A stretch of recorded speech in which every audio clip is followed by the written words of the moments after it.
The opinions expressed during this show are those of the individual participants and do not necessarily reflect those of their associated organizations or Lifestyle Radio.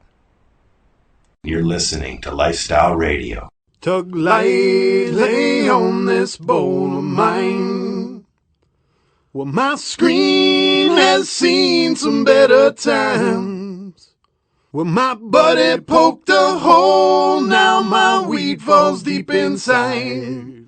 Please tug lightly on this bowl of mine. You like music, you like weed, well, we gonna be good friends indeed. This is how much I like more than smoking trees. They'll make you dance the do-si-do and teach you how the chiba grows. Smoke a bowl on the 420 radio show. On Lifestyle Radio. You did that on purpose. I did that on purpose. This is the 420 radio show. We are live at LifestyleRadio.net. Oh, I'm not in the chat room. I have to go to the chat room. Charlie's here already. Say hello, Charlie. Hi, everybody. Hello, Charlie. And Marcel is here with me, and Chris is there with me, and Lori's having some computer issues, so she's taking a break. And we're going to make some phone calls. We're going to come back after we introduce the show, and we're going to talk about cannabis and pets, which right now is a really, really touchy subject with me because I just lost my pal who I kept alive for about 4 years because of cannabis. So we'll talk about that. We're going to talk to a gentleman named Jim who has a puppy who is having seizures, and we're going to try and help him out. Please keep in mind, we are not doctors, nor are we vets. We are going by experience. I know that Chris has medicated his animals. I have medicated mine. Charlie, I'm assuming that you have as well? Yes, sir. Okay. And so we're going to collectively try and help Jim figure things out with his pup and whoever else. Everybody else's. Yeah, and by that, helping others as well. We're already getting calls, so if you're trying to call in, please stop, because I'm not going to answer it until we have time to do that, because I'm sure that we're going to get a lot of questions and stuff like that. If you want to ask your questions, come on in the chat room, LifestyleRadio.net or .ca. And Marcel and myself are usually in there. At least I will be in a minute. Wait for the music. Here comes the music. Watch your ears, folks. Helping others as well. We're already getting calls. At least I know it's working. Trying to call in, please. Yeah. At least we know it's working, right? All right. There's two of you. Yeah. Okay. There we go. All right, so we'll be back. I guess we'll be right back. I could have gone and done that without sitting here lagging game. We're going to listen to something called Dear Pothead. It's amusing. And then we got some music from out east, a song called Ziploc. And we'll be back. This is the 420 radio show on LifestyleRadio.net. Come on in the chat room. Say hi. I want to get something off of my chest really fucking quick, okay? I've been gone because I tried to take a break from YouTube for a while to get my fucking head straight and to calm down. No, there was no zombie apocalypse. I don't think, anyway. But, apparently there are people that have my address on the internet, and they're sending me things telling me I need to start smoking marijuana. It's got these, these things, I don't know if they're masks or what. They're called Grouchos, fucking Grouchos, and it's by a company called Pipe Pals. And they say I need to smoke marijuana and I need to lighten up. Well, let me tell you something right now. I don't need to lighten up.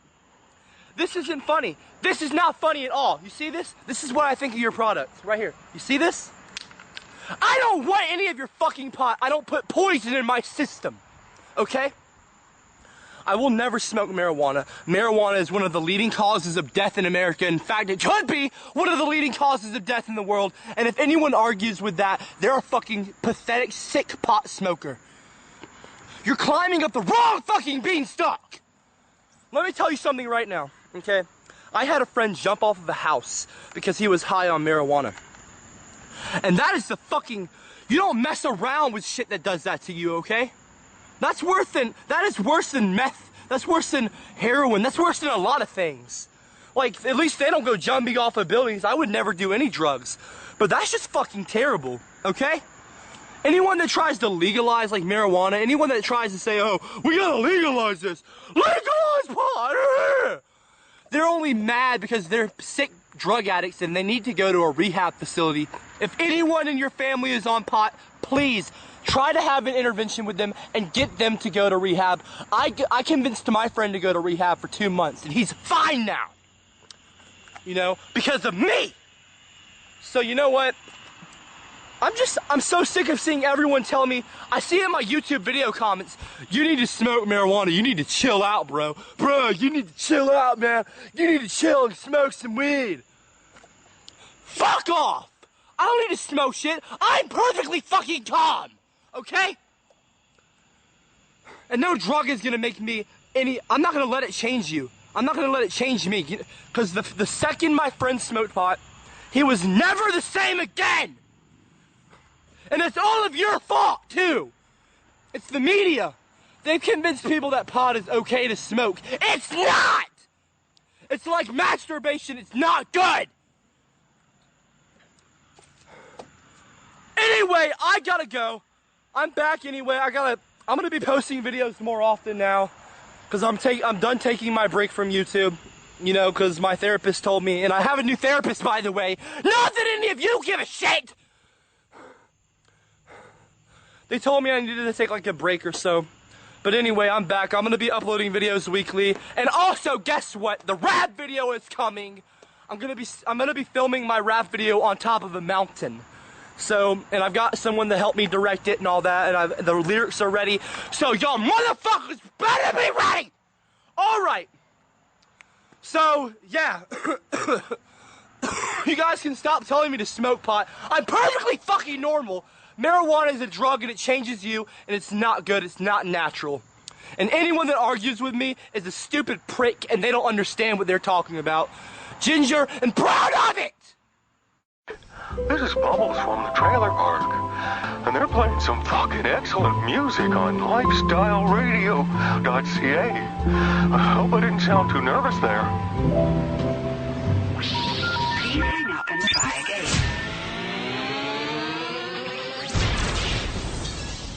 You're listening to Lifestyle Radio.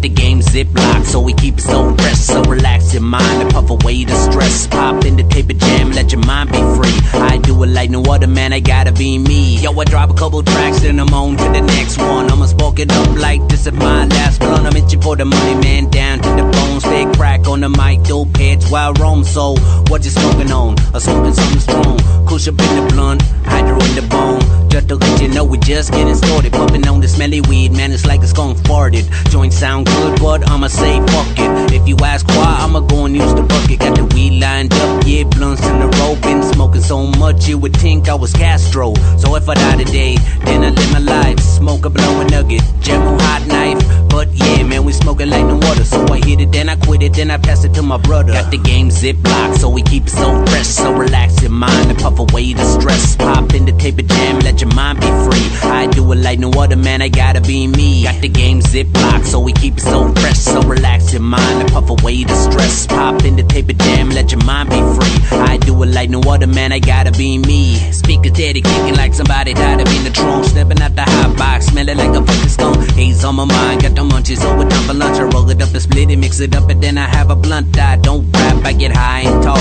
Walk around with it lit, man, that's how I walk.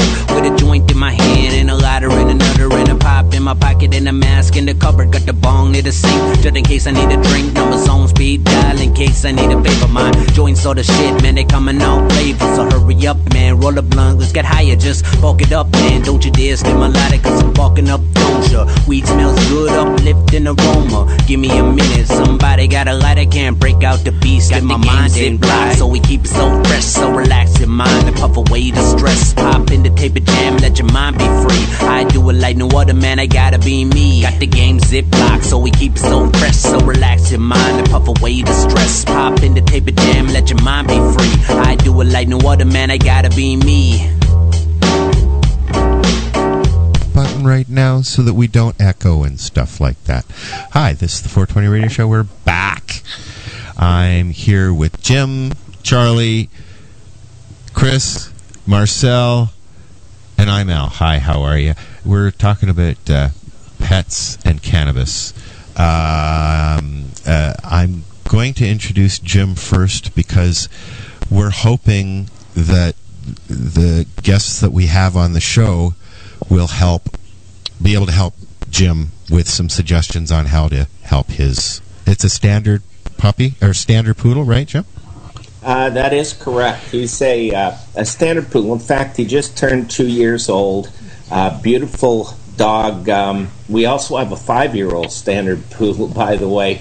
And the situation is really pretty sad because it was about a year ago, just before he turned 1 year old, he ended up having a seizure. And if you've ever experienced a dog having a seizure, any animal, any person having a seizure, it's the most horrific thing that you could possibly go through, to see these poor animals just struggling and suffering, or anybody for that matter. But we were very concerned at the time, and we had gone to our vet, and of course the vet wants to put him on hard drugs like phenobarbital or something along those lines. So we said, no, wait a minute, we're not going to do that.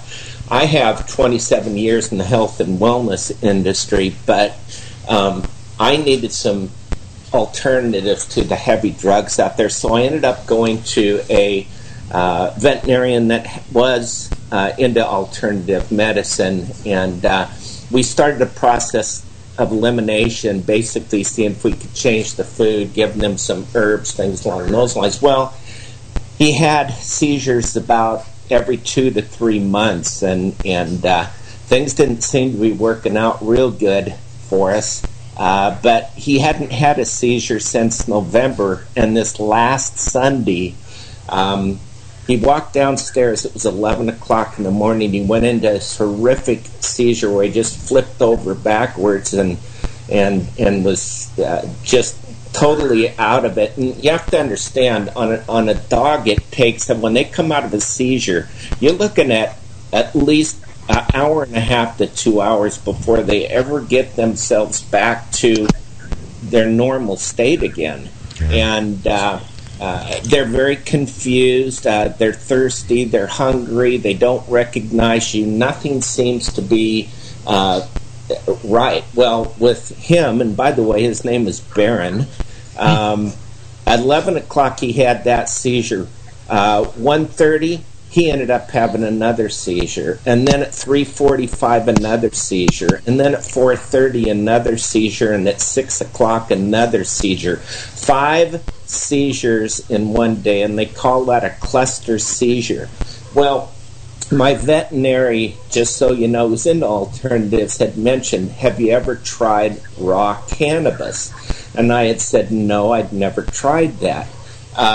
And she had talked to me earlier about that, and there's evidently a doctor, maybe you know of the MD, his name is William Courtney, and he has a video out there that he talks about raw cannabis. But regardless, we jumped him in the car real quick. We took him to emergency clinic because we actually thought that he could die, and he probably could have. And so the first thing they did is they gave him an IV, charged us $175 before we got even into the room. By the time it was done, it was about $275. And they gave him 2 pills called clorazepate. And these are literally drugs that are a lighter version of phenobarbital, but it is so horrific, you guys. He was running into the walls. He'd fall down the stairs. He paced all night long. He did this for 3 days, and they wanted us to go through a cycle of 6 sets of this.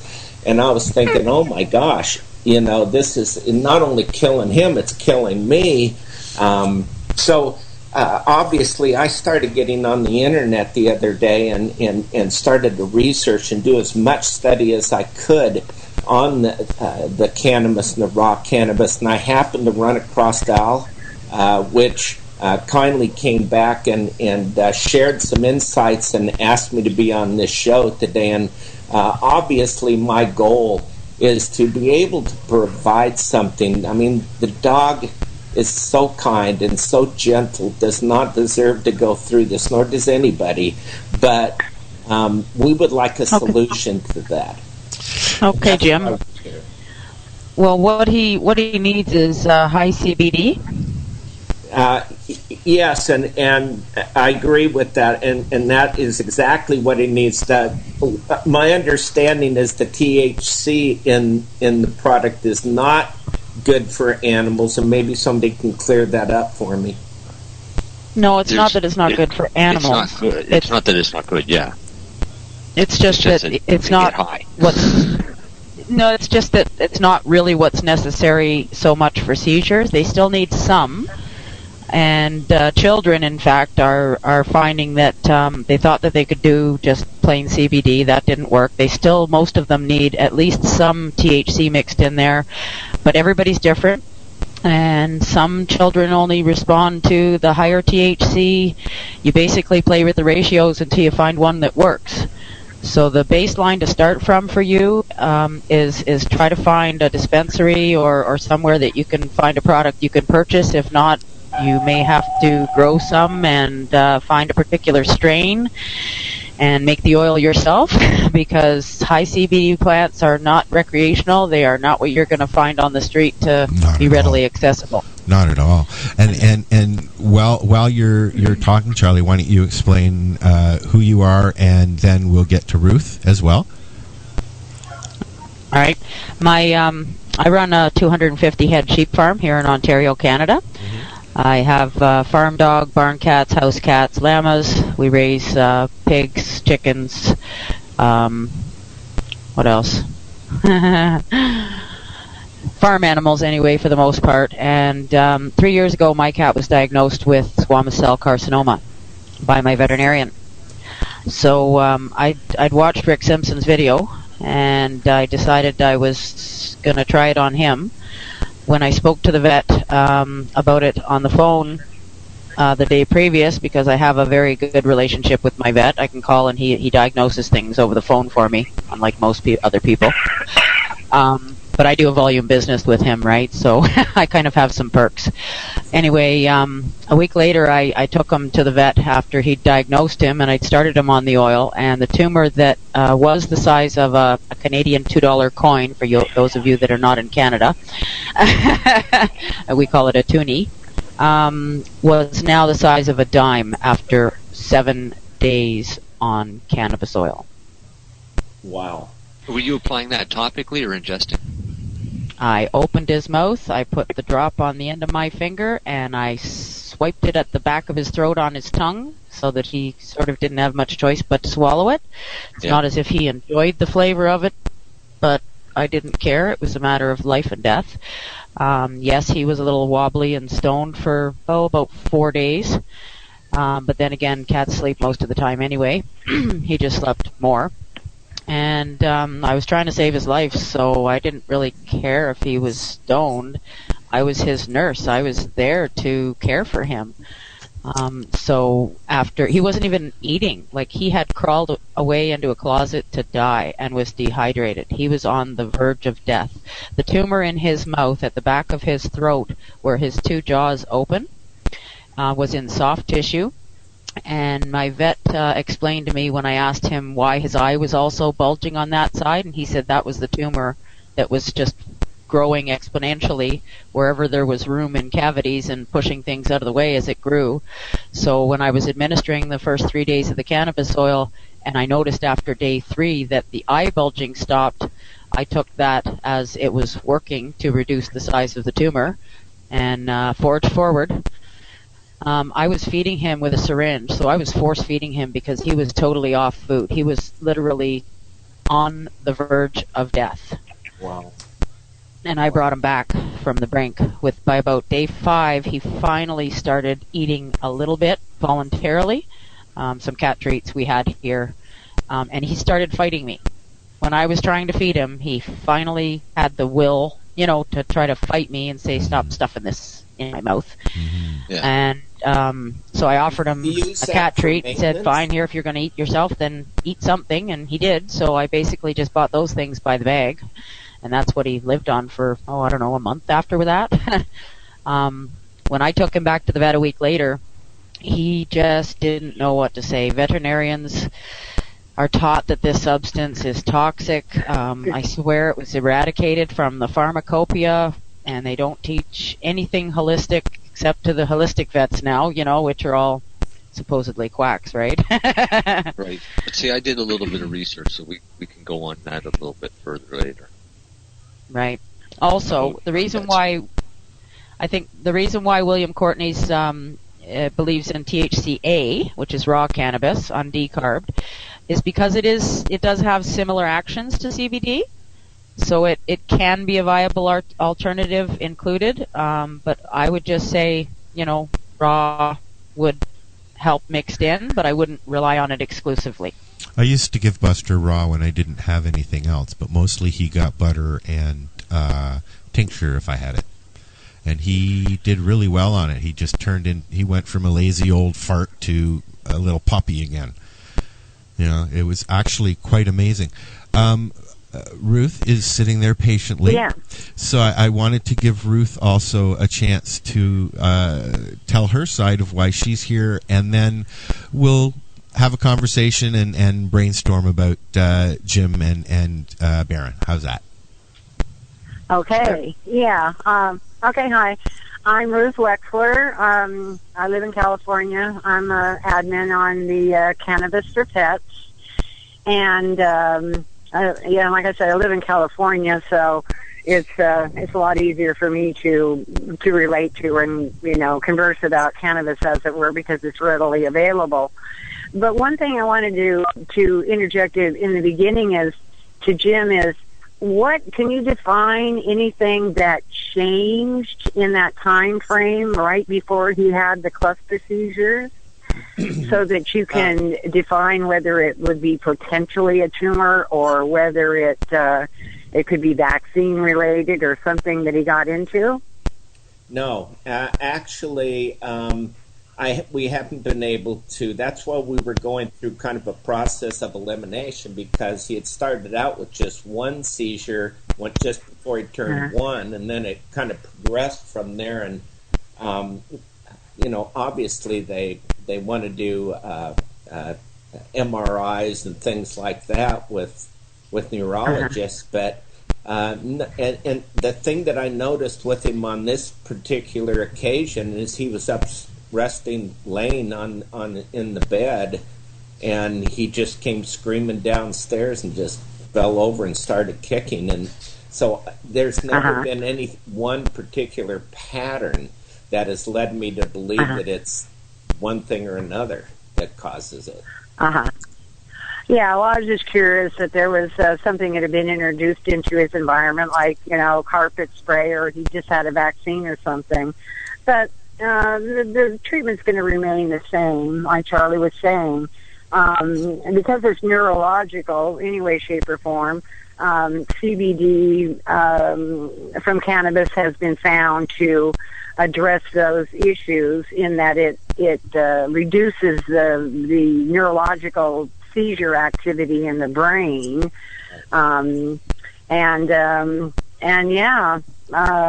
if it's a tumor, then THC helps. But THC decarbed or activated, because that's what would go in and reduce the tumor. That's about all I can add to that conversation, is defining it, being able to find the CBD oil or THCA, as you were saying, because the THCA does act like CBD. It's the sedator, as it were. It's a sedator, which is like the same thing as the phenobarbital, but doesn't have the side effect. It's only healthy. So, so that's what I have to contribute right now. Is that difficult to get? I'm sorry? I said, is that difficult to get raw cannabis? I have not tried it. I am in Oregon, and obviously the laws are a little different here. You can go to any dispensary and get raw cannabis. Marijuana, but we can't cross over into the medical marijuana side until October. Okay. Well, the thing about it is the CBD strains, because they're so in demand now, they will be over on the medical side. But there are on the recreational side, as it were, some standard strains that are bred that have a bit, but not a lot of THC or CBD in them, like Canatonic, ACDC, Harlequin. Those are hybrids, and you may be able to get those on the recreational side. Okay. Oh, good. Okay. I'd say they mostly be medical strains, those ones, because they don't get you very high. That's the I've seen the Canatonic at some of the dispensaries around, and it's something that's, like you said, it's more readily available than the near zero THC stuff. The Canatonic has several phenotypes, right? So they don't breed through. So you do have to check the THC CBD content on that one. Would ACDC, would something like ACDC work? I mean, I know that works on children very well. Yeah, because it's still going to have a high amount of CBD. Yeah. There's not a lot of THC in it at all. Yeah, and strangely on our side, on Cannabis for Pets, I've been noticing a lot of people coming in and saying, we're using THC, and it's working well. The dog might be stoned, but it's not having seizures. So I've just been recently seeing a lot of that coming in. And so you have that as well. Well, I wonder... Yeah, it just goes... obviously it just goes to show every patient is an individual, right? And they respond differently. Truly, there is no cookie cutter. You start at one point, which is the general consensus. That's what I was sort of trying to get across, is that, generally it's sort of the CBD, high CBD, low THC that works for most seizures. But again, you have to sort of try and begin at one place and then just start playing with those ratios until you find one that works for that patient. It's no different than a human. That's right. But I find a lot of people aren't willing to settle for just any cannabis when they can't find something that's very high CBD and low THC, when even something that's got a lot of THC will still help for the seizures. You're just going to wind up with the psychoactive effects of it. You know what? I used to, if I didn't have any extracts for them, I would give him a pinch, maybe a bowl's worth in the morning, and he would go all day, and he would be happy as a clam. He'd be a little bit draggy, but he wouldn't be falling all over the place. Now, saying that, I've had him for 12 years. He's always in the same room with me. He is even in the car with me when I'm smoking. So he's very, very used to being, quote-unquote, stoned. But by the same token, when I have the oil hemp oil, coconut oil mix.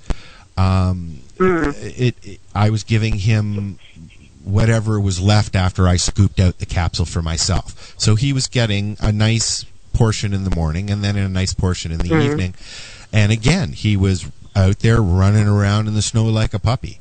I kept him going for 5 years because of the cannabis. He had not only because he was old, he had cancers growing all over him, hangy things everywhere. He had a bad tooth at one point, and his hips were shot. So, and he was deaf and going blind.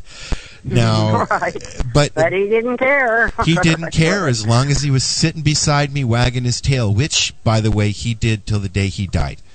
And the only reason that's quality of life. That's right. And the only reason he's not here with me today is 2 Tuesdays ago he had a stroke. And that was that. I couldn't take any more, and neither could he. We had a conversation. We did the best that we could, and I'll see him on the other side of the rainbow. And excuse me for a minute. Yes, and you had that conversation, and you had that relationship because of the cannabis as well. I believe that as well. Well, he was my boy. I totally follow that. So, are you trying him on cannabis now, Jim? Funny you asked that. I had just got a call from my vet, and someone in Seattle has sent her something to give to me. Oh, awesome. So I'm going to find out today, and I'm going over there and pick it up, and supposedly it's good. I don't know. I haven't seen it. Yeah, if you haven't, when you start trying things, and if you start at that, high CBD, low THC, and then start experimenting, don't be afraid to try the raw cannabis as well, because as we've said, the THCA does mimic the effects of CBD too. So don't eliminate that as a possibility, especially if you're stuck for finding high CBD, which is quite common. The challenge that I have is I don't know how much THC is too much THC. That's the problem for a dog. I don't know. Yeah. Can you go as far? Too much. Can you go as far as making a juice like you would juicing raw cannabis, and just mixing that in with the food? Is that would that be enough? The biggest issue would be the fact that it wouldn't be decarboxylated. And would the chlorophyll be an issue as well?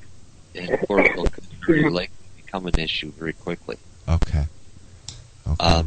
But there is an actual a veterinarian has a website, or a group of veterinarians have a website, and they explain about cannabis toxicity. There's pets don't die from overdosing on cannabis. So neither do humans. Yeah, your idea of how much is too much, if the dog can't walk or the animal can't walk, it's probably too much. Right? Unless you're trying to treat something like cancer or something like that. Yeah, exactly. I actually think that So it's hit or miss. Yeah, and just to interject on that, and instead of using the word high or stone, let's use the word of what cannabis, of what receptors are being, which is receptors, brain receptors, THC, CBD has a different receptor. So I think a lot of time, all this hype about CBD is directed towards children, only because it's quote unquote legal hemp and all that jazz. You see what I'm saying? When the fact of the matter is seizures are neurological disorders. The THC or THCA in this case is going to affect the brain receptor. And that's the one you're trying to address. So how much is too much? You know, that's a dicey question. I would say, yeah, you don't want to go up into the 80-90% and just give a straight THC. Yeah. But then again, you know, maybe. But at those high doses, at that much, then that can be sedating. Yeah, well, you know what? Okay, I think it's also safe to say that if you are taking so much care of your animal that you are even thinking about using cannabis, you're going to do your research. At least I would hope you would. Right. There's not a lot of research out there. Which is why Jim is here. That's right. There's not a lot of research, and that's why we're hearing it right now. So, I mean, we're all talking about trial and error. You got to be careful. I would rather see my dog a little bit medicated, laying on the couch and feeling better than not being able to walk, if it's that extreme. Some people on the other side, being the devil's advocate that I am, might say that that's cruel to the animal. If the animal can't walk, why would you even want to keep it around? Well, I can barely walk. Until, 3 years ago, Marcel? You could barely walk. You know, what are you going to... It's the same argument. Some people don't feel that dogs are family and they're just animals, and others feel quite the opposite. For most people, they treat their pets better than they treat their families. So. Oh, I know, I do. Yeah. Well, that's it. That's why when I was curing my cat, George, he was on the brink of death. Like, he needed aggressive treatment. Yeah. And the oil I had at the time was 84% THC. Yeah. I can't remember the CBD level. It was 2, 3, 6, I don't know, something around there. Yeah. And I mean, the level of THC in it isn't so much the issue as the dose for getting them high. Yes. The higher THC is a faster working product than a 3% THC or a 10% or a 30%. Clearly, you're going to have to use a higher dose to get a more THC into them, right? Right. Well, if a little's good, then more must be better, right? To a point. I mean, to a point, but it's kind of like people. We don't start a cancer patient off right away at a gram a day, because most cases will scare them off. But if the cancer patient is terminal, then we do it. Right? Because they're just going to go to sleep. That's what happens when you overdose on cannabis. You fall asleep. And you do more healing when you're asleep than you do when you're awake. Right. And the body heals when it's asleep. So. Right. So it's a win-win situation to over-medicate in a situation like that. In Jim's case, his dog isn't on the brink of death. He's trying to combat seizures. So he's got to start at a low dose and work his way up to find that happy medium where the dog's no longer having seizures and is fully functional and happy and go lucky. Which is why I prefer using oil, because if you've lab tested it and you know what the percentage is, then you know where to start with how many milligrams of that, strong oil. You can start them at a minuscule dose and gradually increase, right? Exactly. Until you get the desired result. He stops his seizures. That's the level when you stop and say, okay, I found the magic dose for him that works. This is how much he gets now every day, either once a day or 3 times a day, or however often it works for him. Are you making your own oil? Right. A 100 milligrams or 1/10 of a gram of oil will knock your dog on its ass. Mm-hmm. All right, so you've got to go below 1/10 of a gram. Oh my God! I normally mix up a 40 to 1 ratio, like you would for like a skin cream or a skin topical ointment or whatever, and then I put some on the end of a dog treat, about the size of a pea.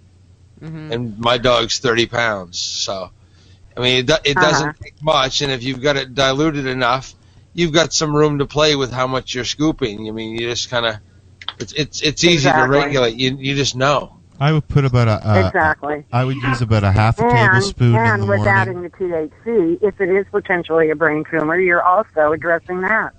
That's right. My dog, I'll say, inadvertently ingested a small piece of a candy yesterday. Inadvertently? Inadvertently. It had nothing to do with this, and I'm not quite sure if it was done on purpose or done accidentally, but I thought she was sick. Because all she did was just lay down and sleep all day. How long did she sleep? So I didn't get a chance to tease her or have fun with her about being stoned. It kind of ruined my fun. But the candy... It's not funny.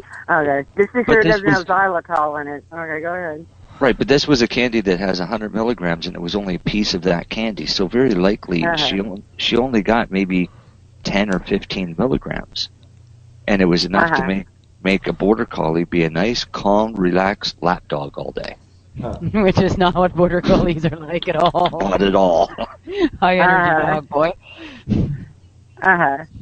Yeah, well, I mean, I have I give my dog, because he's old, got arthritis, and I started him on a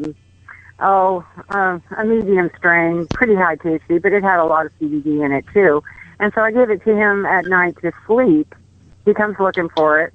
I give him about, came looking for it I guess about a quarter teaspoon of the oil that's mixed probably 25-1 with coconut oil. And he comes and looks for it, and he'll stare at me till I give him his oil to go to sleep. And then in the morning, I give him when he wakes up and gets ready to go out, then I give him a higher THC oil. And he just gets out there and just runs like nothing's wrong with his legs or anything about it. Now, one thing about that is he used to have seizures, and he doesn't have those anymore at all.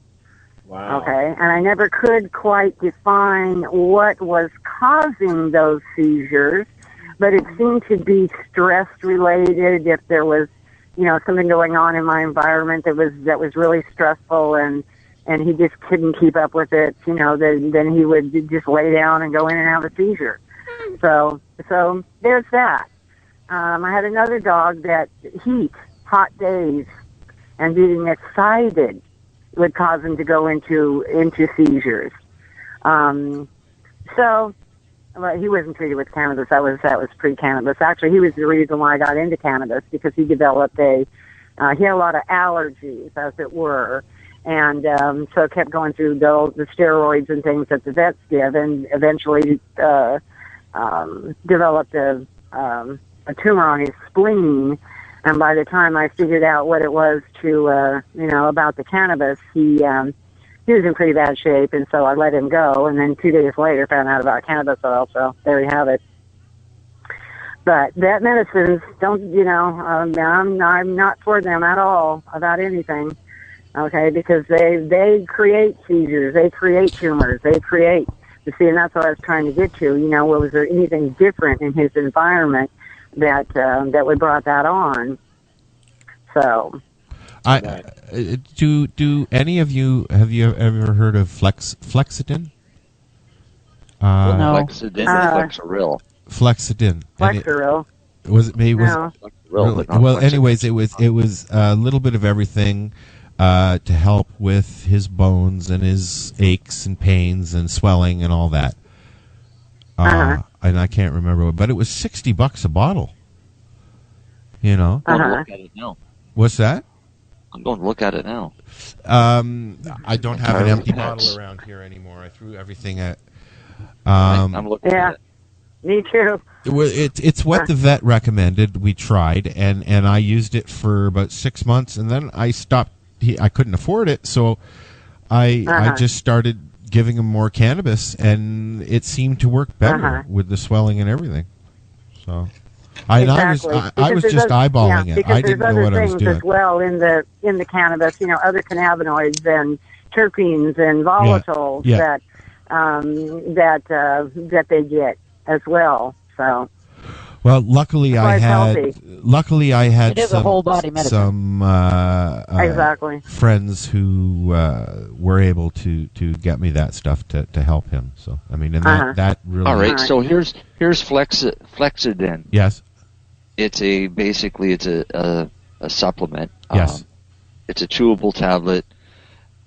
for healthy joints because it's got omega-3 yes. lipids. Right, which makes sense. But if you look at the ingredients, there's glucosamine, hydrochloride, yes. methyl sulfonol, methane, creatine monohydrate, now he omega-3 was fatty getting acids, that ascorbic acid, and a proprietary blend. Now he was getting that, Marcel. The secret recipe part. And which on would top be of it, mixed with hemp seed oil for me. On top of everything that he was getting in that, he was also getting it in the seniors' food.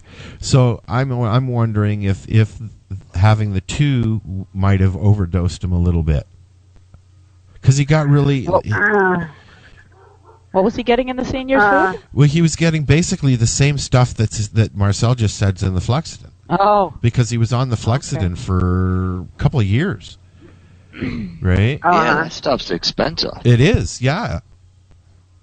Yeah. Yeah, well, somebody's got to somebody has to make money off of something, so. Well, that's why whatever. I stopped getting it. And you know, but on that subject, Yeah. on that subject, is now, a lot less hemp expensive seed than the treatment oil. itself. That's Sorry, true, was I Jim. interrupting something? No, Jim was just saying that Okay. the medicine is more expensive than the treatment itself, I think is what he said. I said Yeah, prevention pretty much. is okay. is less expensive than the ailment or the treatment itself. Yes. Right. I get you. I'm a person that's gone through open heart surgery, and I can tell you that the prevention side of it's a lot less expensive. Yeah, me too. Open heart surgery. I take Cannabis Oil every day. Regulates my blood pressure. Would be a great source for the omega-3s. Hemp seed oil is a great source for but that's over the counter. You can go down to your health food store and get hemp seed oil. See, and this is the problem with these I wasn't going to go there, but with these CBD hemp oil things, which are basically don't contain any CBDs, but they do have a lot of amino acids in them. And because they're mostly hemp seed oil. Hemp seed oil, you can go down to your health food store and get that off the shelf. Yeah, you can mix the cannabis oil with it. I mix. Absolutely. That's what I take. I take my capsules that basically the only reason I'm alive are hemp seed oil mixed with cannabis oil. Well, there you go. Yeah. Okay. And some vitamin D. We use and vitamin D. But the THC is fine too. And the problem is by separating and making something that's CBD only, and you're making it a lot of times specifically for children, you create something that has a desperation to it. Then you get people sitting there and they're selling stuff called Charlotte's Web that's already infused in grapeseed oil in 30 ml bottles for $1,000 a piece. Because desperation comes from it when you single it down like that. Okay? There is a whole entourage effect about all the different cannabinoids working together. I mean, but once you separate it too much, it causes too many other issues. Not in the plant itself, even just in the way that people abuse the whole system. Yeah, exactly. Yes, dear. Okay, well, we weren't going to go there, but okay. Right. Well, I got to kick off. Every plant has some CBD thank you for having in it. me on, and I've got a lot of great information from you, and I appreciate all of that. Sorry, what was that, Jim? I was just saying I do have to leave. I've got a conference call coming up. Okay. But this has been awesome. I've learned a lot from each of you, and I certainly appreciate it. Well, please let me know how things are going with Baron, okay? I surely will. Thank you so much. Keep us up to date on them. Thank you, Jim. Bye. Okay. I'm gonna use that just to throw on a tune and have a pee, and then we're gonna come back and continue our conversation. How's that? Do you want to throw the news on at the same time? I can put the news on early, sure. Yeah, I could do that. I mean, go to a song and the news. I think Chris gave us a nice little news clip for today. So yep, we'll do that, and then we'll be back after that in a few minutes. This is the 420 Radio Show. Sounds good. If you have any questions, please come into the chat room at lifestyleradio.net and ask them. We got a bunch of people in the chat room. We'll be right back. There is. Is that your Chrissy Marcel in there?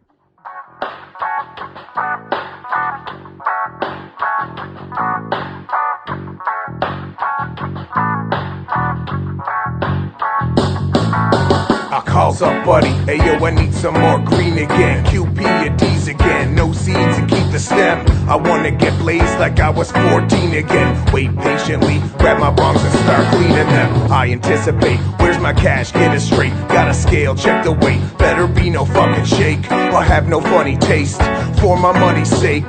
Look buddy, wait, I should get a break. The shit you said was grade A, it's straight hay. For the money that I pay, you should roll me up a J. He said that's all she wrote.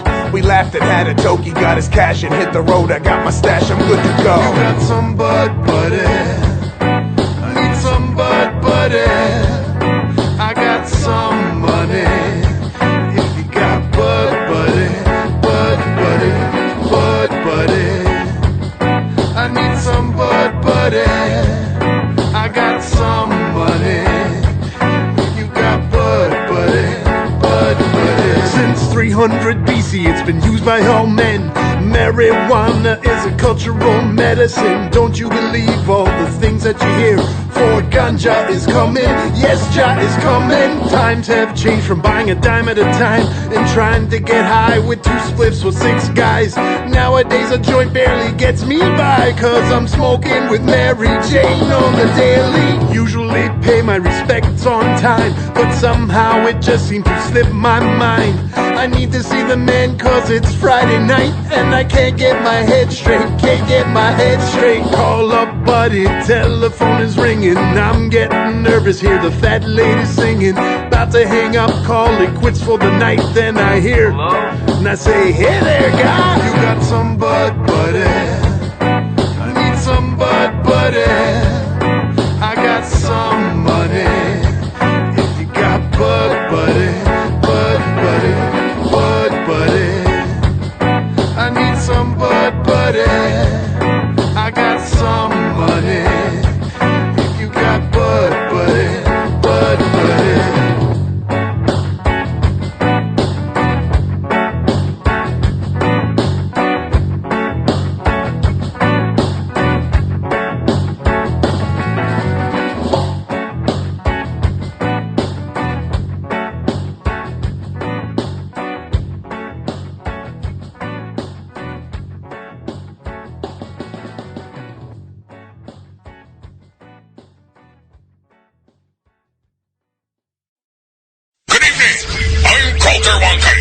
I'm already into the 420, damn it!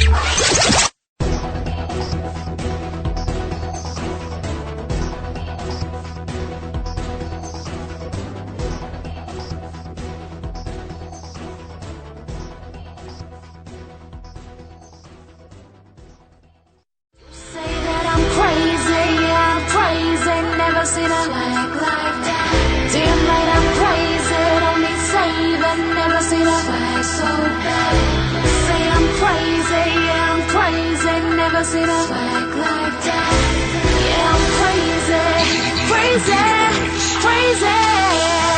Fucking day one, we were all friends. Didn't drift apart, yo just pretend that I didn't exist. The excuse that I had a kid, that's the reason we couldn't kick it, just admit it. I got dead friends, grab your stick of dynamite, shoving them both ends to celebrate the night tonight that I got my revenge. Use her torso as a kite. My boy said I wanna try.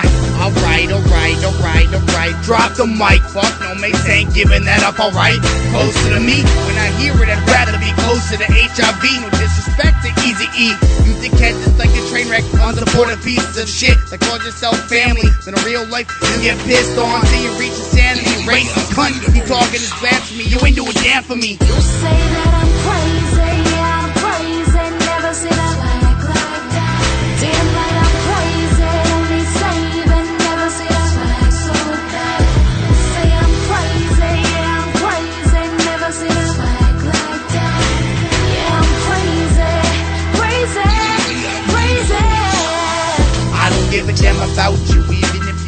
getting raped, taped up, and gagged. I would stray my own way and say today was a good day. In the words of Ice Cube, it's funny cause I killed you on a Friday.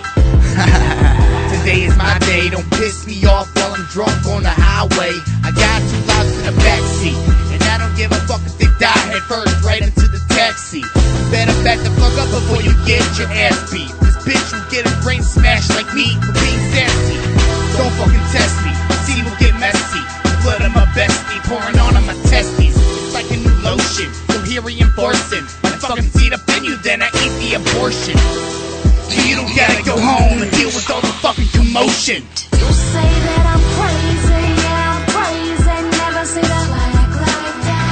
Damn right I'm crazy, only saving. Never see the flag so bad. You say I'm crazy, yeah, I'm crazy. Never see the flag like that. Yeah, I'm crazy, crazy, crazy. They say that I'm crazy. I don't think that I am crazy. This is just what the gods made me. They make me hate everything. When I mean that I'ma keep it calm, fuck it, I'ma rig her cock with a fucking bomb while she sucks dick. Told you that I'm not the one to fuck with, so I show my fist up the bitch's ass and used her as a puppet. Went to Universal and said, hey, got a new Muppet, but they don't take chicks with dicks, so now I'm stuck with it. Fuck all the extra luggage, I can take it overseas. Only take it on the plane, throw the bitch overseas. Shit, now my hands are clean. No evidence to lock me up and throw away the key. Until they found my semen all over the crime scene. That's the last time you take a period out on me. Listen to me, airing up my dirty laundry, but this ain't Facebook. It's my life when I'm rapping, I'm facing a crook, and you overstep your boundaries. I've been called crazy ever since the government's found me. You say that I'm crazy, yeah, I'm crazy. Never see the flag like that. Damn right I'm crazy, only saving. Never see the flag so bad. You say I'm crazy, yeah, I'm crazy. Never see the flag like that. Yeah, I'm crazy, crazy, crazy.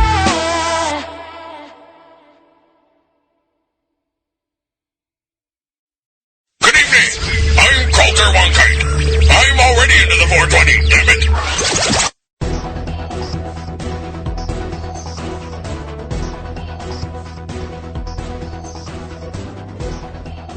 Thank you for joining me today on the 420 radio show, and this will be your 420 seconds of news with Chris Backer.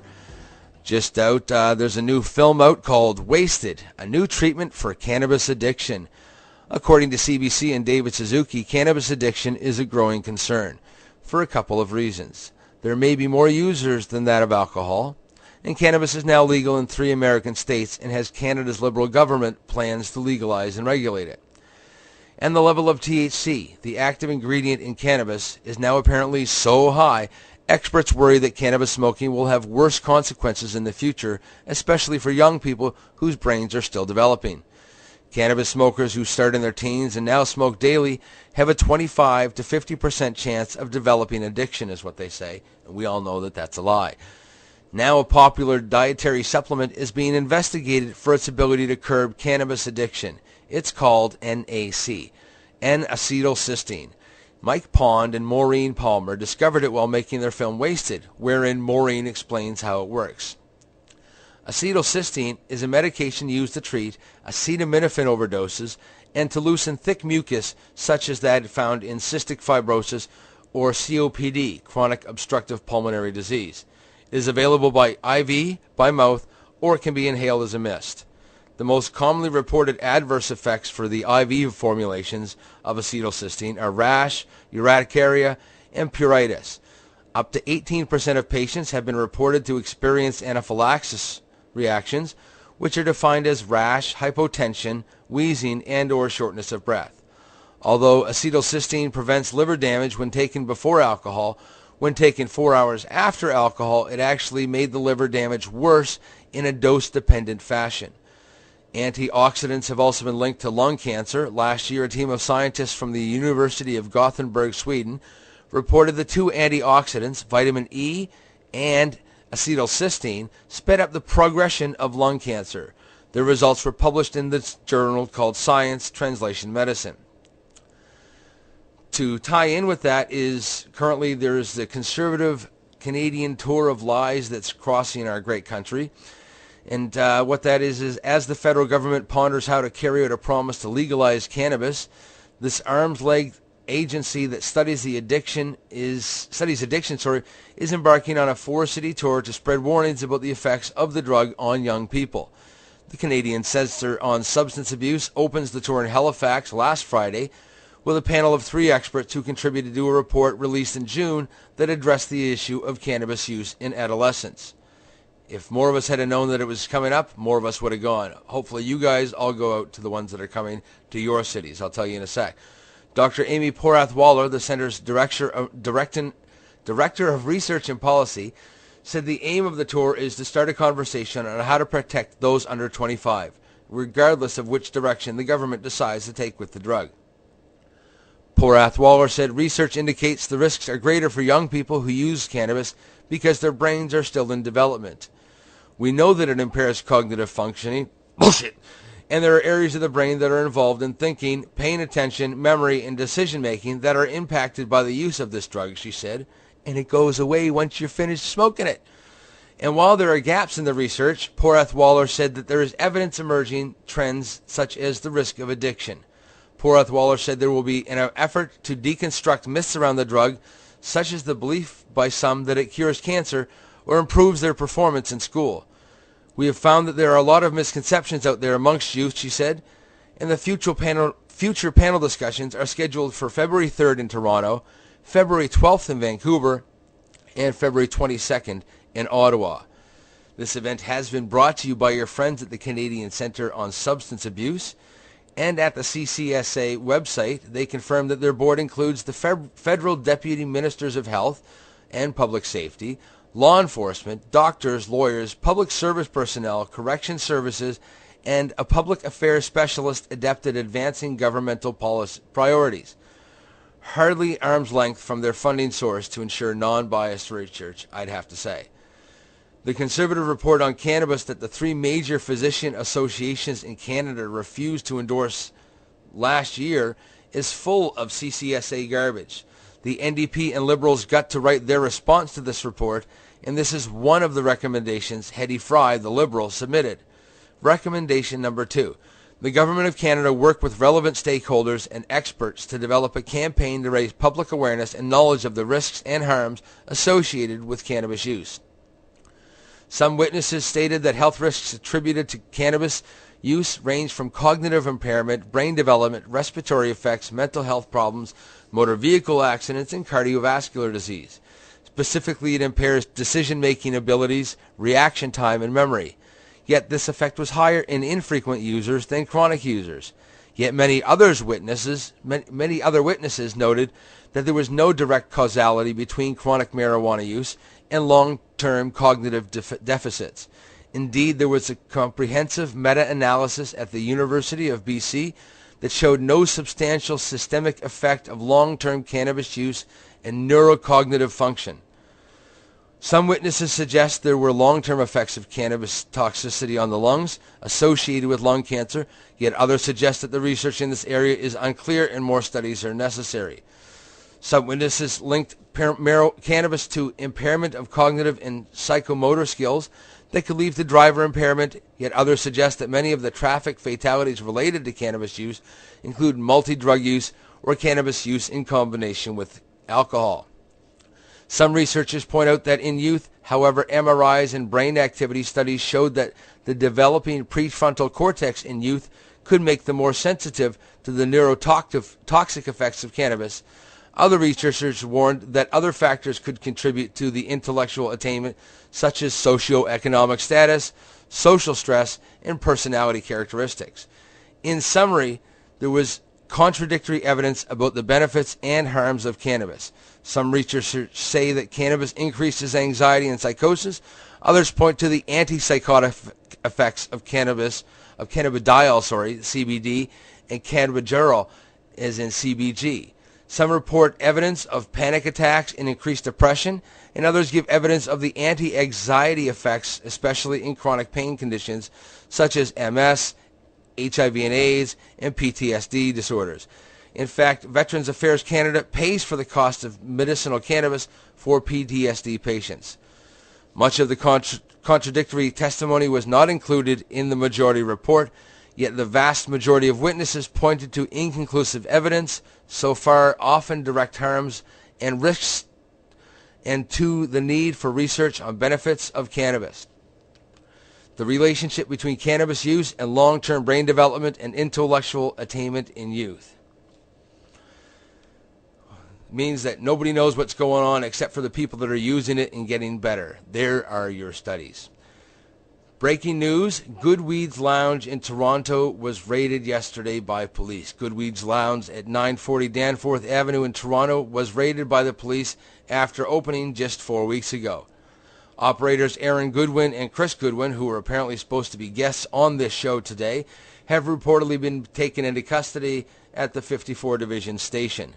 Don Briere co-owns Goodweeds along with several other dispensaries across the country, and said he's waiting for more information after the pair were taken into custody Thursday during a raid by the drug squad.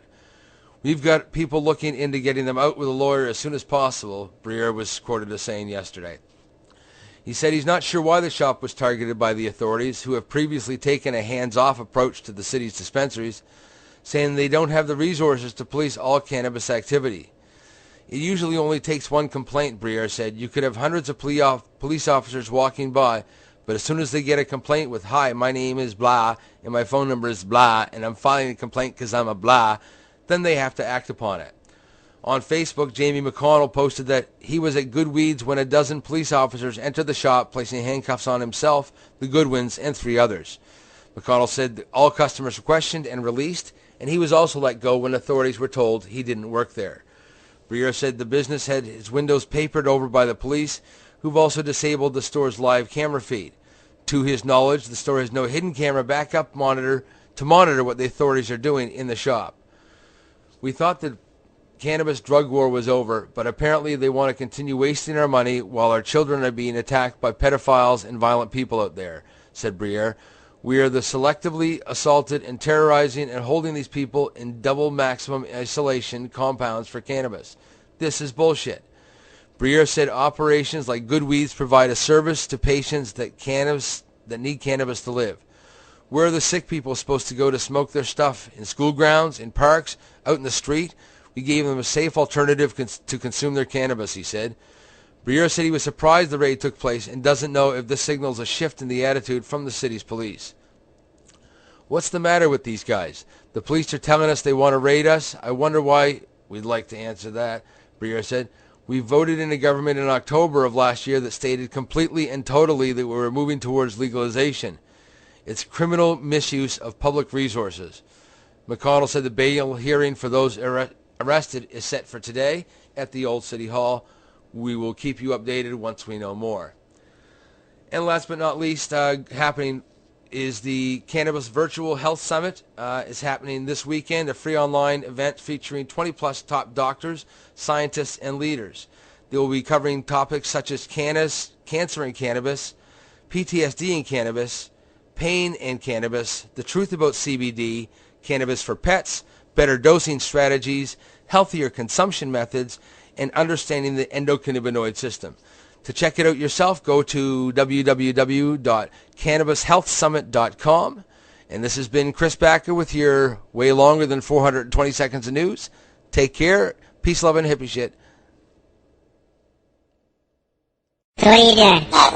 Nothing. Why not? I'm trying to get on this Lifestyle Radio website. Sounds like a cool website. Yeah, it's alright. Oh, wait, I might have it. You might have it. You're listening to Lifestyle.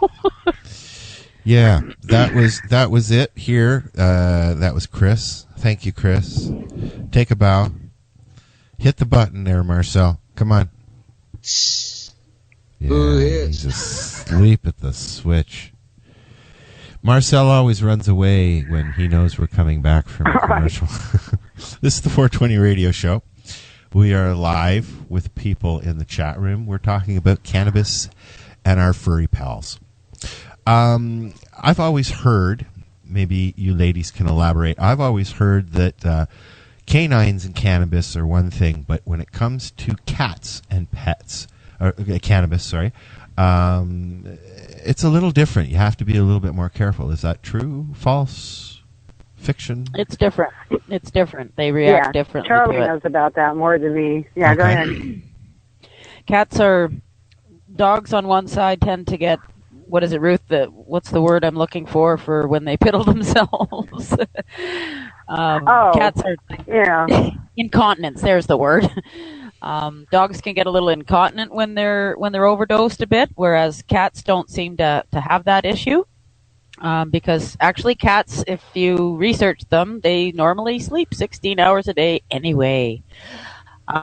And nocturnal, although we've somewhat changed that, they're kind of awake when we are. But yeah, dosing is a little different. Well, cats have different nutritional needs as well, don't they? Than a dog does, because that's always been confusing to me. Whereas what their needs are in terms of nutrition and stuff when they're sick, versus a dog. So more about that level of it. Yeah.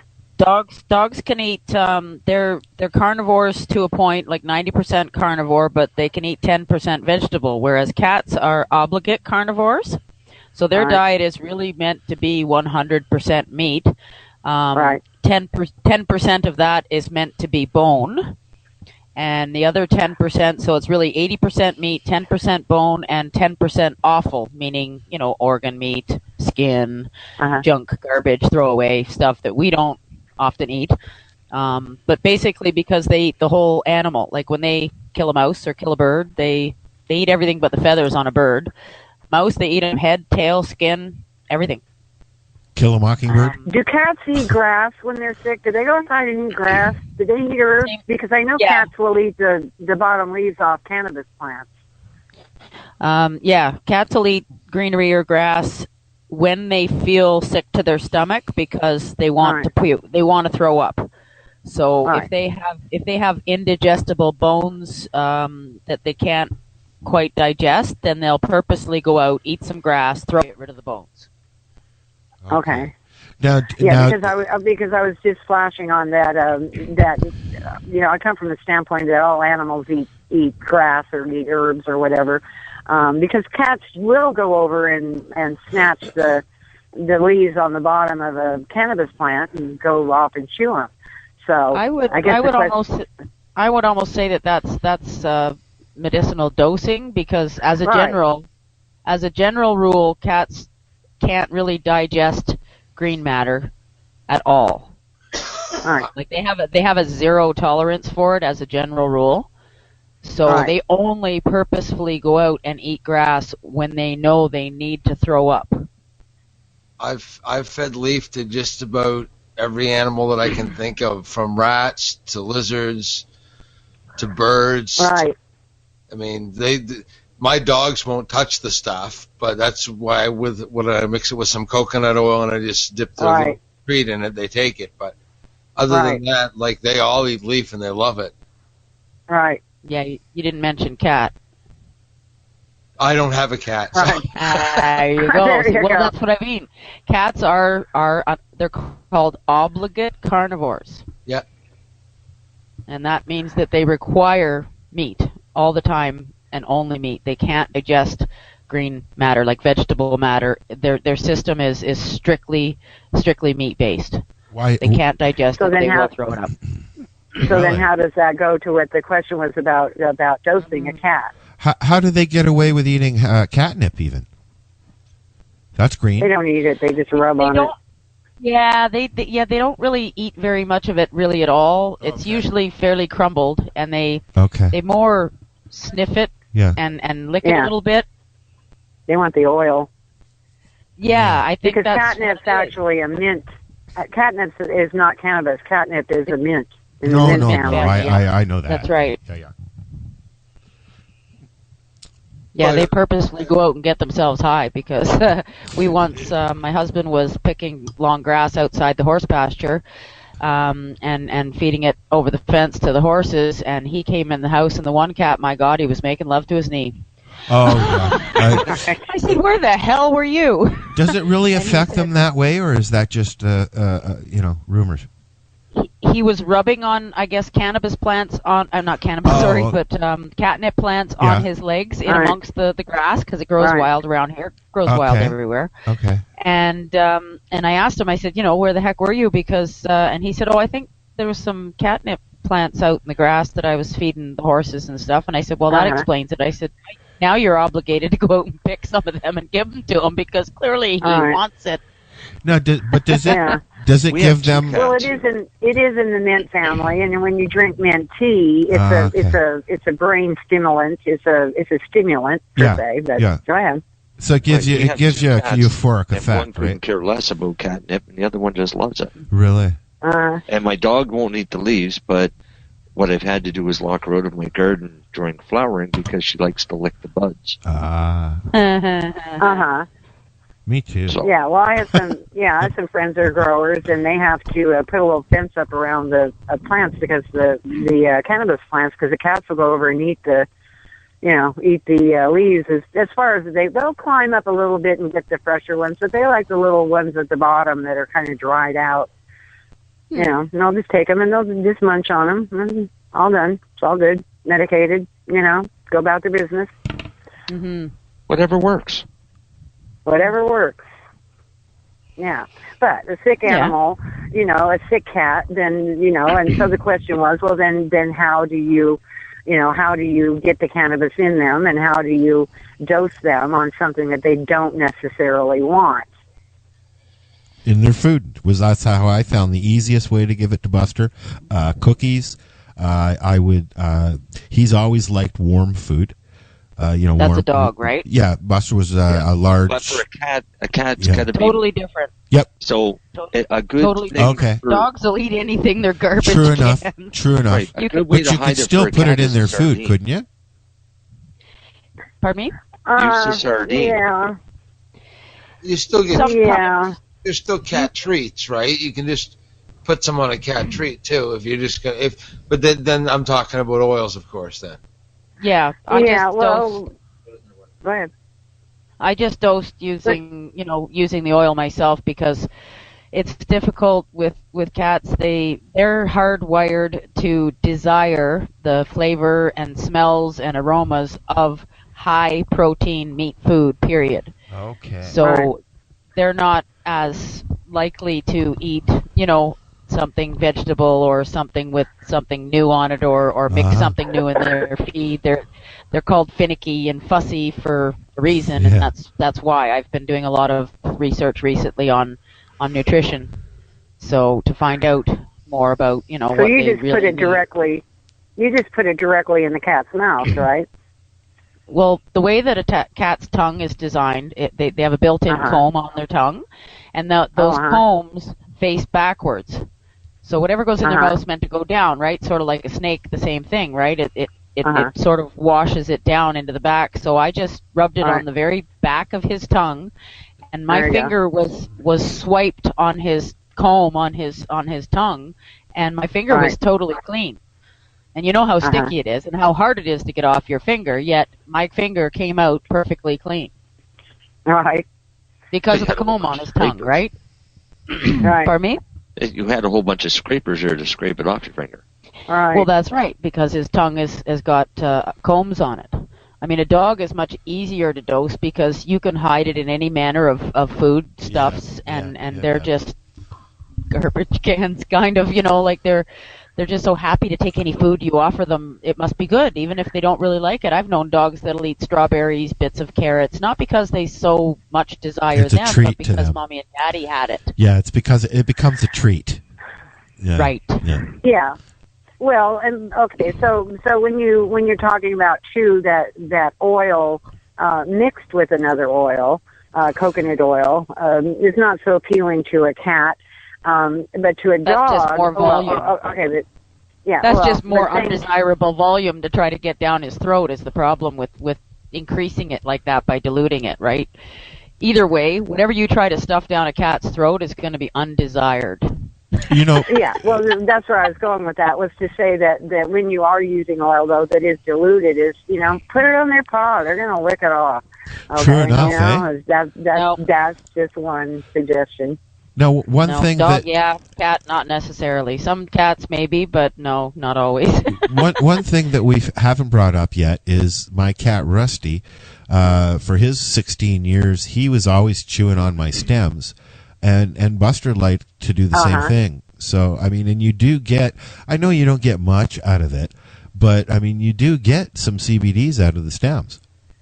So, I mean, well, you get something. You get some cannabinoids. Yeah, you get something. Okay. Whatever it is. That's not necessarily CBD on there. No, but it's something. I don't know where, you see what I'm saying? It's a cannabinoid that's coming up out of the leaves. Okay, so, but who knows what he's getting. Regardless of what it is, he likes it. It gives him something to chew on. It's not hard on his stomach like rawhide, and it eases his pain for some reason. So, I mean, I've always given my dogs and cats my stems, and they've always noshed on them and liked it.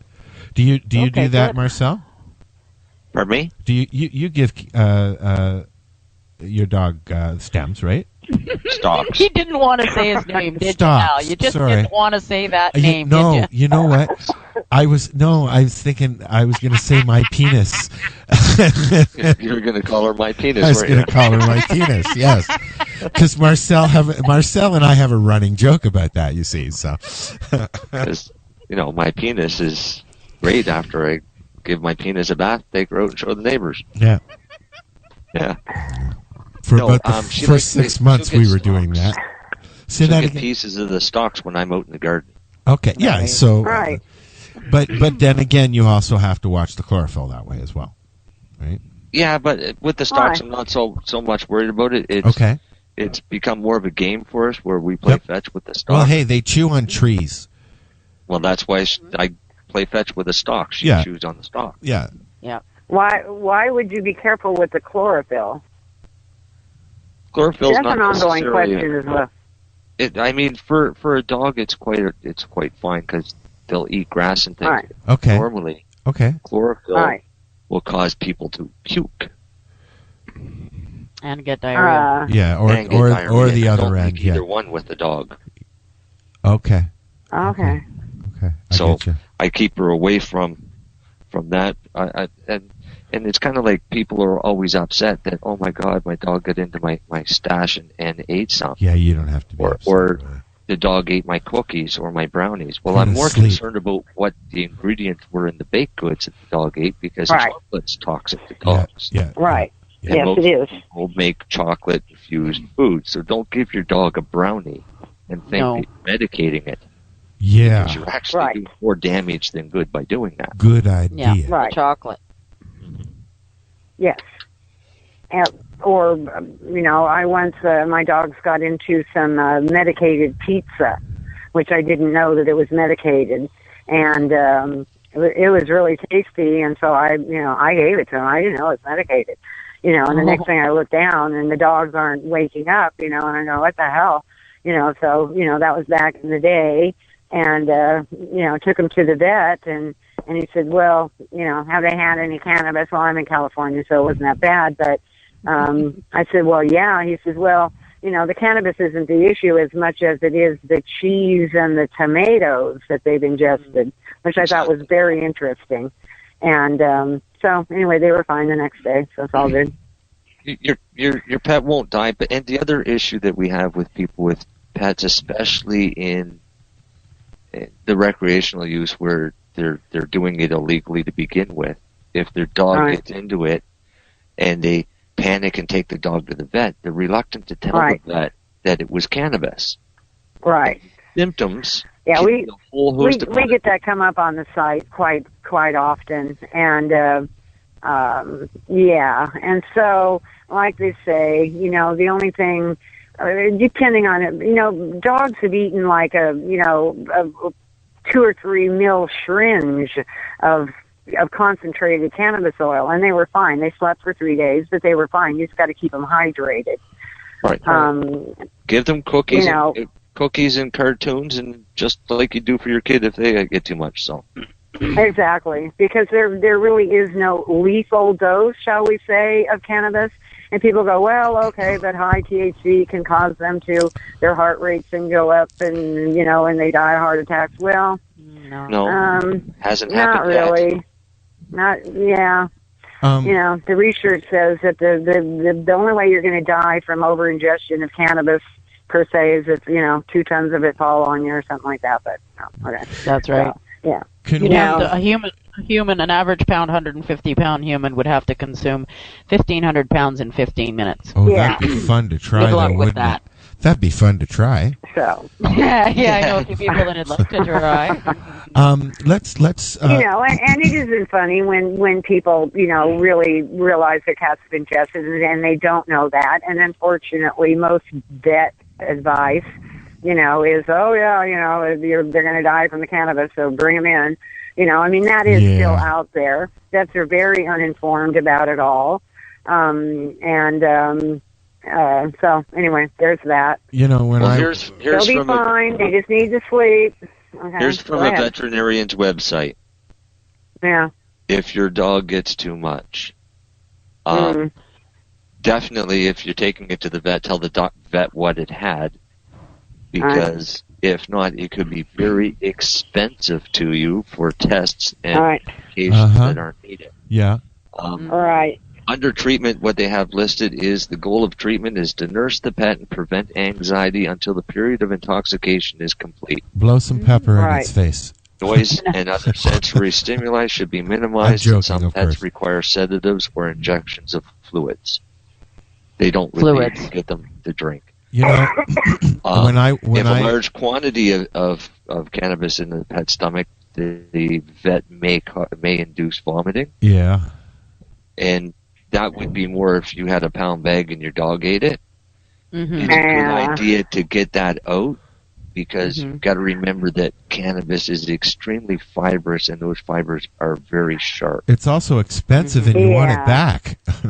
Pardon me? The only it's thing also I very disagree with expensive. that is if your dog or cat or dog is eating too much cannabis and his reflexes are off, and they go to make him puke, it's very likely that they can aspirate that. So that's there is I have a dangers. problem with that. When people come on and they go, "Oh yeah, make your dog puke," no, don't do that. No, you don't make your dog puke. Yeah. You make the vet make your dog puke. Because the vet knows what they're doing to make the dog puke properly. So exactly. do that. But if he adds any more pain, if they do aspirate, the vet is there to revive them anyways. Yeah, and then you can choke the vet and then revive him. Right, but don't go to the vet with your dog after the dog ate a pound. Yes. And say, I don't know what it did. Yeah, not tell him. Yeah. Yeah, that's the wrong thing. Yeah. Well, that's when it costs you a fortune. Yeah. Can we switch? Well, it could have cost you your animal too. Mm-hmm. True enough. Yes. If the symptoms are similar to something like ingesting heroin or cocaine, then they're going to give them something like naltrexone. Could inadvertently kill your dog. Mm-hmm. Right. Exactly. Worse than because cocaine? not having an overdose from an opiate or anything. Yeah. Exactly. Yeah, because the biggest thing that happens, particularly with dogs, is they pee themselves. They'll lay there and pee themselves, so they get dehydrated. Yeah. So that's why you want to keep them hydrated, and that's the first thing they do is they just hook them up to an IV, and so it's then they go to sleep and they're hydrated and they pee and they're hydrated and they pee, and so the next day they get up and they're fine. Mm-hmm. Yeah, they're all good. They're going to live, and they're going to be healthier for it in the long run. And that's a fact, too. Yeah. There's no such thing as recreational use. They're all using it medicinally. They just haven't been told yet. Yeah, exactly. Can I aim Good point. Can I aim this in a different direction? I've heard tale that in Vancouver, anyways, there are a few dispensaries who, be it legal or illegal, we ain't going there, who actually offer forms to take into a vet and have them sign off so that they're protected, and you can go in and get tinctures and stuff for your pet. Is that happening down in California? No. There's some people that are making CBD treats with hemp, and so now you don't have to go into a dispensary. You can get them online. Okay. That's what's happening here. Vets still don't want to know about it. They're still under the, they're still under the it's illegal rule. A fellow came on the site the other day and was saying, well, they're trying to get, from Oregon, was saying, well, they're trying to get CBD, which I thought was kind of odd. They're trying to get CBD oil into vets so that if a dog comes in over-intoxicated on THC, they can give him CBD oil. Now, I'm not real sure about that because high doses of THC will sedate your dog. He's going to go over, he might go dance for 10 minutes, and then he's going to go over and lay down and go to sleep. Right, but it's only going to be for a few hours. So there's no reason to go to the point of giving yourself another dose. Another dose of a more sedating cannabinoid, cannabinoid, exactly. So there's a site here that I'm looking at online, and it's out of Washington, and it's called Canna Companion, and it's a bunch of veterinarians. Please. Don't get me started. I'm going to because I've looked at this and I've read the science on it and what's in it. Right, and theirs is made from 100% hemp. Right. Yes. Right, and they it's industrial hemp. Right. It's industrial hemp that's brought into this country under the food in the the food loophole. It's chopped up. All it is chopped up hemp in a capsule mixed with a little bit of hemp seed oil. In the capsules, it's not even hemp seed oil. Excuse me. Okay, chopped up, put in a capsule. Some guy in his kitchen. Seriously, okay? And so, very high priced. How much CBD is in it? Who knows? The FDA came in and said, actually, there's no CBD in Canna Companion. They're same thing. Different ownership. They broke off and formed two different things. So, that's what Canna Pet is. It's chopped up industrial hemp that's brought into this country. Don't even know if it's freaking organic. Okay, so I won't even go there with that. There's not too much hemp that's grown that's not really.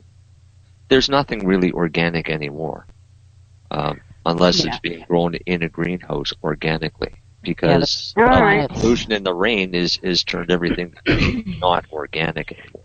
So there you go. So it's just chopped up hemp, put in a capsule, sold for a ridiculously high price, using all the literature about CBD and its benefits and its this and that. Okay, then they've upped their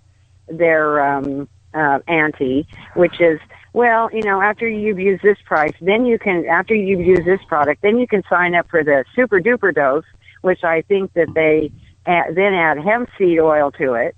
Because it's still illegal in this country to ship CBD. It is still a controlled substance. So therefore, either the product doesn't have CBD in it, or it has so little in it. You see what I'm saying? To escape that law. That's what I'm saying. They're using the hemp food loophole. Okay, so now they're coming out with something that they're calling an oil. So like I said, I don't even want to go there. That's what it is. They're saying that it is a hemp seed oil variety of what they sell. Hemp seed oil. Hemp seed oil is great stuff. It's full of amino acids. But hemp seed oil does not have CBD in it. Oh, there are trace amounts of all of the cannabinoids except THC. And I know this in hemp seed oil. Yes. There are trace amounts of all of the cannabinoids. It's only legal to be sold because it has less than 10 parts per million of THC. Hemp seed oil. Right. I buy it here in Canada every week.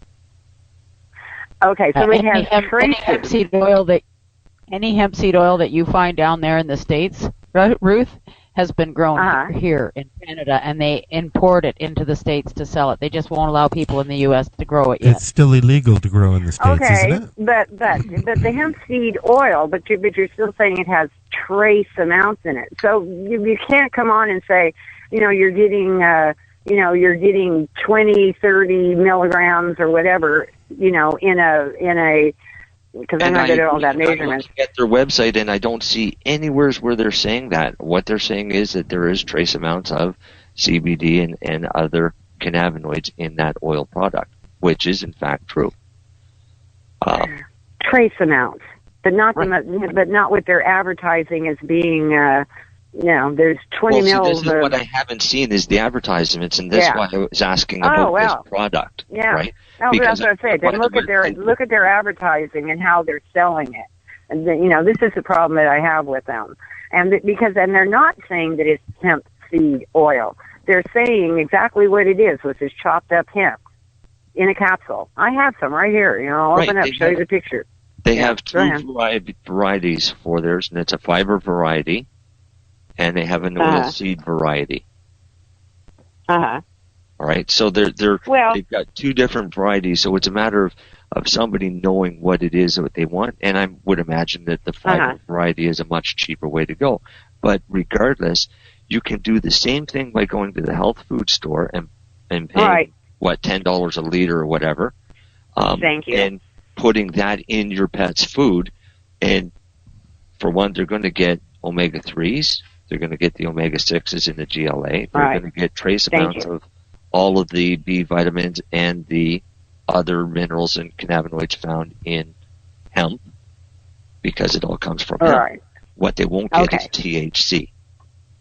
Yeah. So hemp seed oil is more for not for curing anything. It's more for taking advantage of the omega-3 lipids to improve the structures, the bone, and the overall health of the animal. Right. And that's fine. Then advertise it that way. But when I look at their website, that's the way they have it on their website. They don't have this as being a cure. They call this a canna companion for your cat or your dog. Well, I haven't looked at the site yet about this new oil that they've come out, because that's relatively new. Okay, before it was just chopped up hemp in a capsule. So that is relatively new what they're selling as. But look at the average CBD oil. I'm going to go further and see if I can find what they have for pricing. So, $1 a capsule. I mean, are they advertising it as CBD oil? No. No. Okay. Not at all. Okay. All right. Not on the website. What they are advertising is $1 a capsule for regular strength and $1.15 a capsule for extra strength. Mm-hmm. I see that too. So there's no mention that it's got any amount of CBD.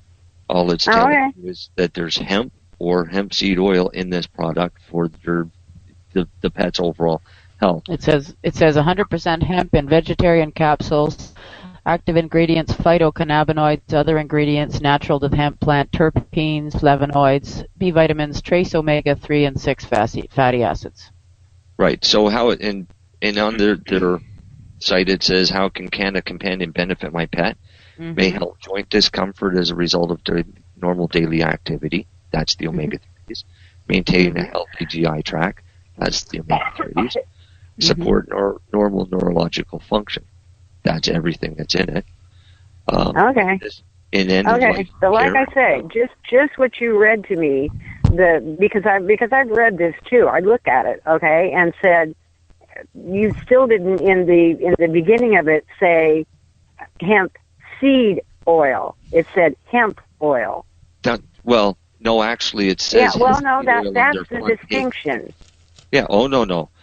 It says hemp seed oil on their front page. Oh, okay.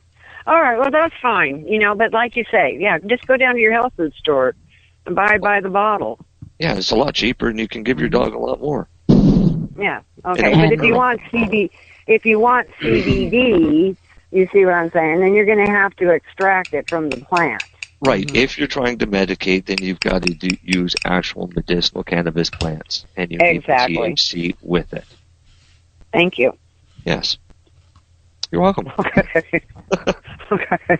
I agree with you totally. Or you can do it, or if you would do one straight CBD, you're still going to have to do the extraction from the plant. Right. Okay. You can do a CO2 extraction, of CBD out of the plant. But you can grow hemp and extract CBD because we have hemp here in Canada that runs around 5 to 6% CBD with no THC. So you can do your extractions for CBD off of industrial hemp if you just want CBD. Yeah, I understand most of it's in the root, isn't it? No. On the crystals, when the trichomes form, the very first cannabinoid to form in that little ball is CBD. When it turns milky, it's THC, and when it starts to turn amber, it's CBD, THC, and CBN. So you can harvest early to get higher CBDs than THC. So you can, if you know how to grow, you can manipulate your harvest to give you what you need for an end product. Okay, so now that's a hemp that flowers? Yes. Because my understanding, industrial hemp doesn't flower. Only if you're growing males for fiber, but if you're growing seeds for oil, then it has to flower. Okay, well that's interesting. You see what I'm trying to get to? Because the stuff that the stuff that they're importing is the industrial hemp that doesn't have that benefit. It depends on what kind of industrial hemp. Is it fiber hemp, which is basically male sativas, because they can get fiber that's 20 feet long off of that plant, whereas you get an inch fiber off of a cotton. So this is what they use for ropes and sails and things like that. But females are no different than cannabis plants. They flower and they produce seeds. They just don't produce THC. Oh, interesting. Okay, well, I've learned something, so fine. Yeah, there's the world of what hemp actually is.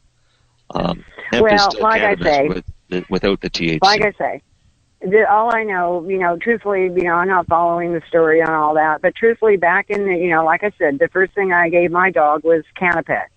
Okay, and when I got it, I gave it to him. Didn't do a damn thing for his tumor. It sedated him a bit. And so one day I opened it up and I said, well, I wonder what's in this. And it was this chopped up hemp.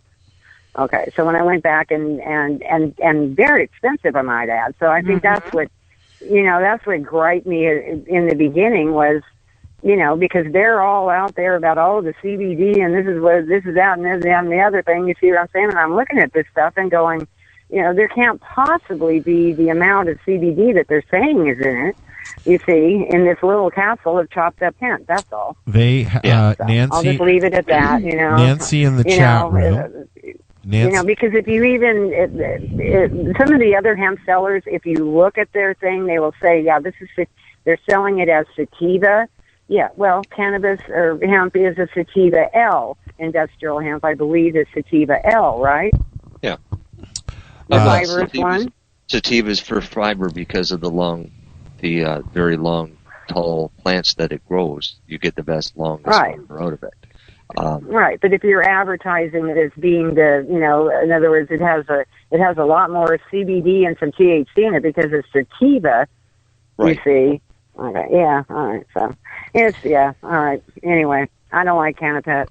Everybody plays on one way or another, whatever they can do to make a sale. Everybody also has their own opinion.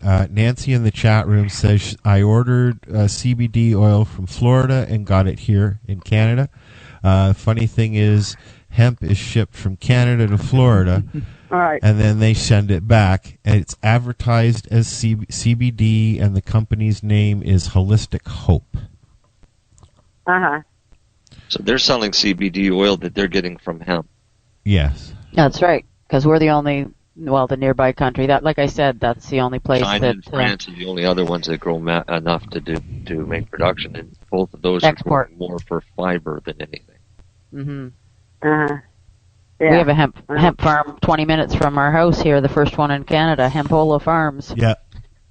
They're huge, too, now, eh? Yep. We've had hemp farms here in Nova Scotia, but the problem is the regulations in the market doesn't warrant doing the work to grow it. Because they've overly taxed it. Yeah, it's overtaxed. Plus, I mean, the application to be able to grow it's kind of ludicrous, and all the regulations they have that you've got to be so far away from any schools and things like that, which is all stupid. Mm-hmm. They basically over-regulated it so badly that it's not competing with the pulp and paper industry. Exactly, and the thing is the people that are growing it have a very small market to be able to sell that too, and we don't have anybody in Canada that's using fiber, other than somebody I guess now is making hemp fiber cat litter.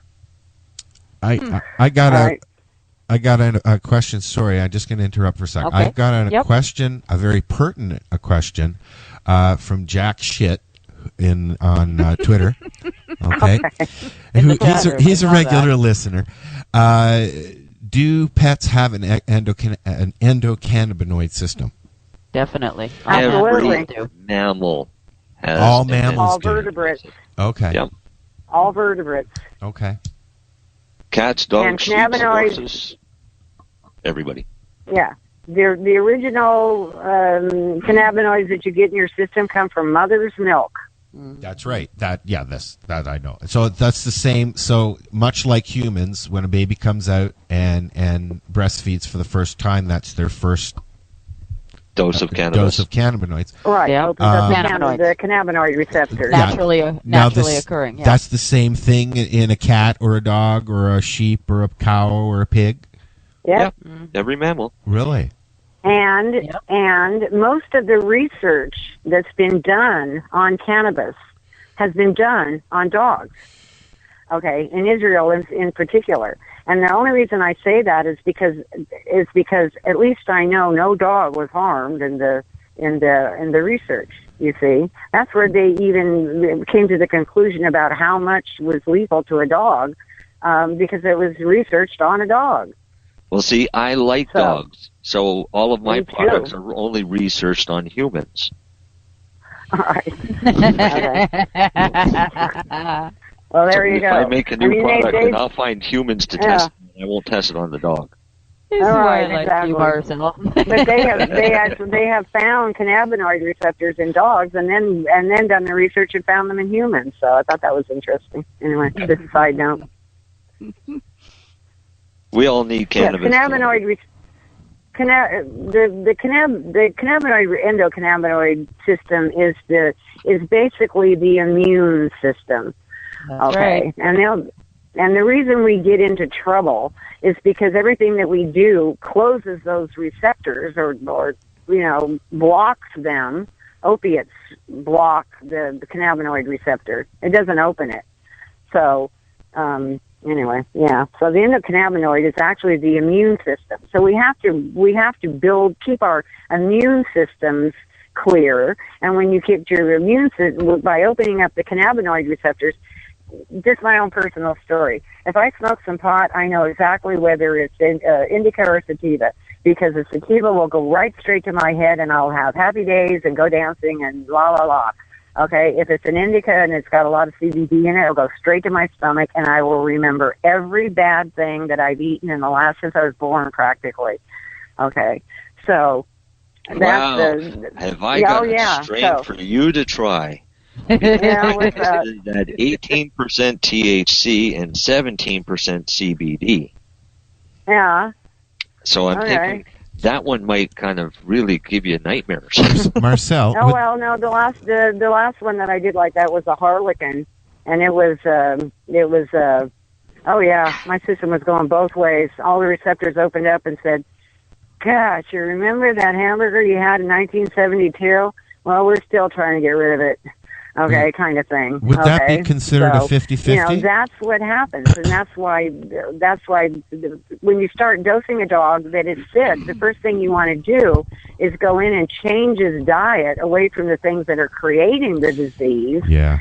So that the cannabinoid receptors can open up and function, and not have to compete with bad food and vaccines and pesticides and whatever else the dog is dealing with. So diet is imperative when you're treating a sick animal. Oh, well, diet's imperative when you're treating a sick human. Oh, absolutely. But we forget that about our pets. You know, we go, gee, you mean I have to go get him different food or something? You know, I don't think I can afford that. Well, whatever. You know what? I tell you, I went through that exact same thing, and for a long time, I couldn't afford to get anything other than the cheap shit. Then I started feeding. Then I started feeding him Beneful, and then I heard that scare with the fucking antifreeze and all that shit. I don't know if that's true or not. I'm not making any claims to that. I saw 2 dogs. Okay. I saw 2 dogs get very sick on that. Well, that's where I'm going. Okay. I mean, he started getting lumps. Yeah. He started getting growing things and stuff like that. I took him off that food, but I was still only spending, $20-$30 a month on relatively what I thought was good food. But that's what we're finding now, and a lot of pet owners are finding that the high-end pet food that you see all the commercials for ain't always the good stuff.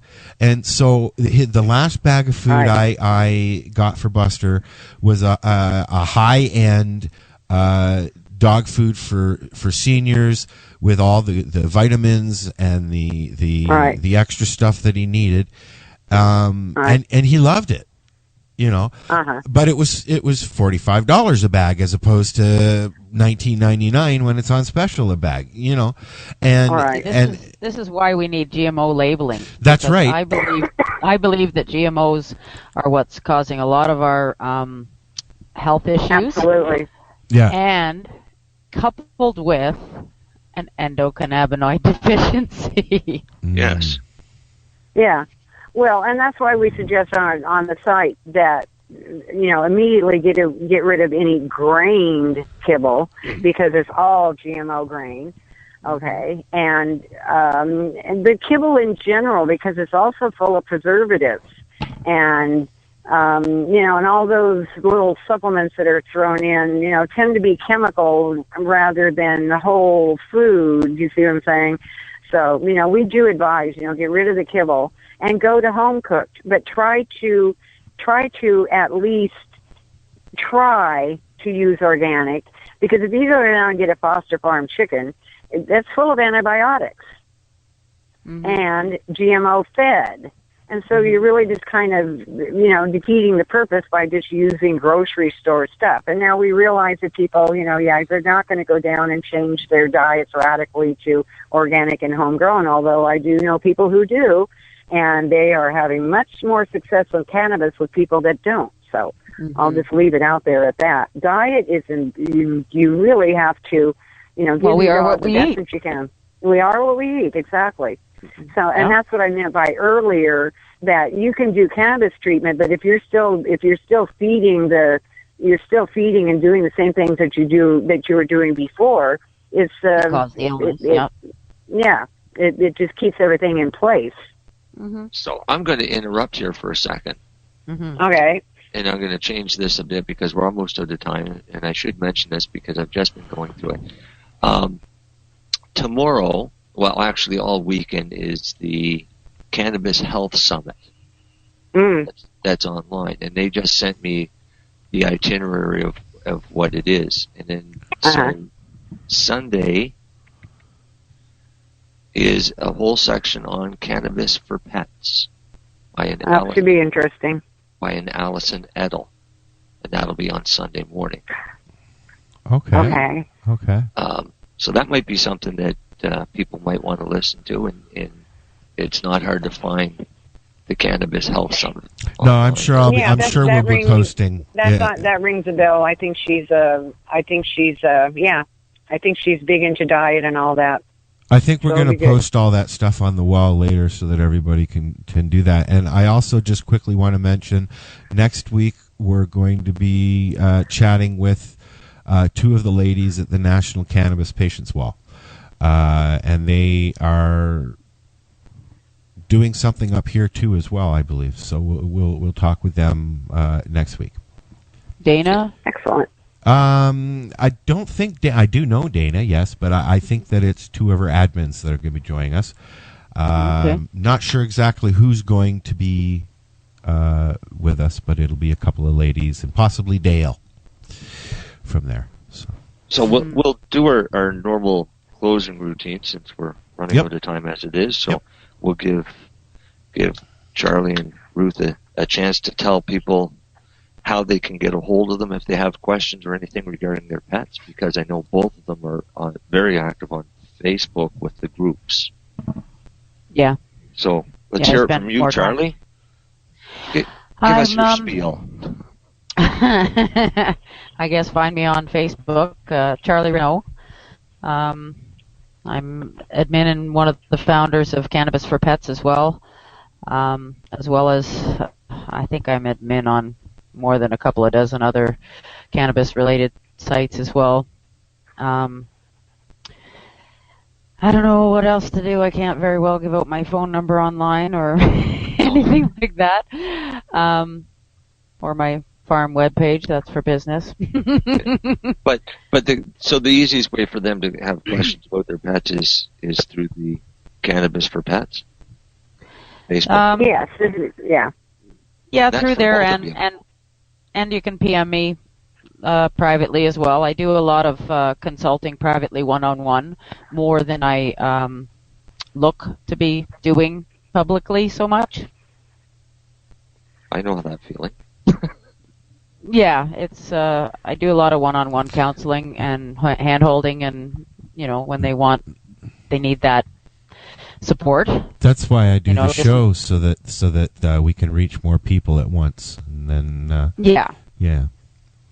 yeah, they just want to make sure they're doing everything right, and little tweaks here and little tweaks there sometimes, and that kind of thing. When I posted that we were going to do this show, it may have been a little bit selfish of me because of Buster dying so soon, but I wanted to talk about it because it's something that we always talk about on the show, and I've been doing for so many years, like yourself.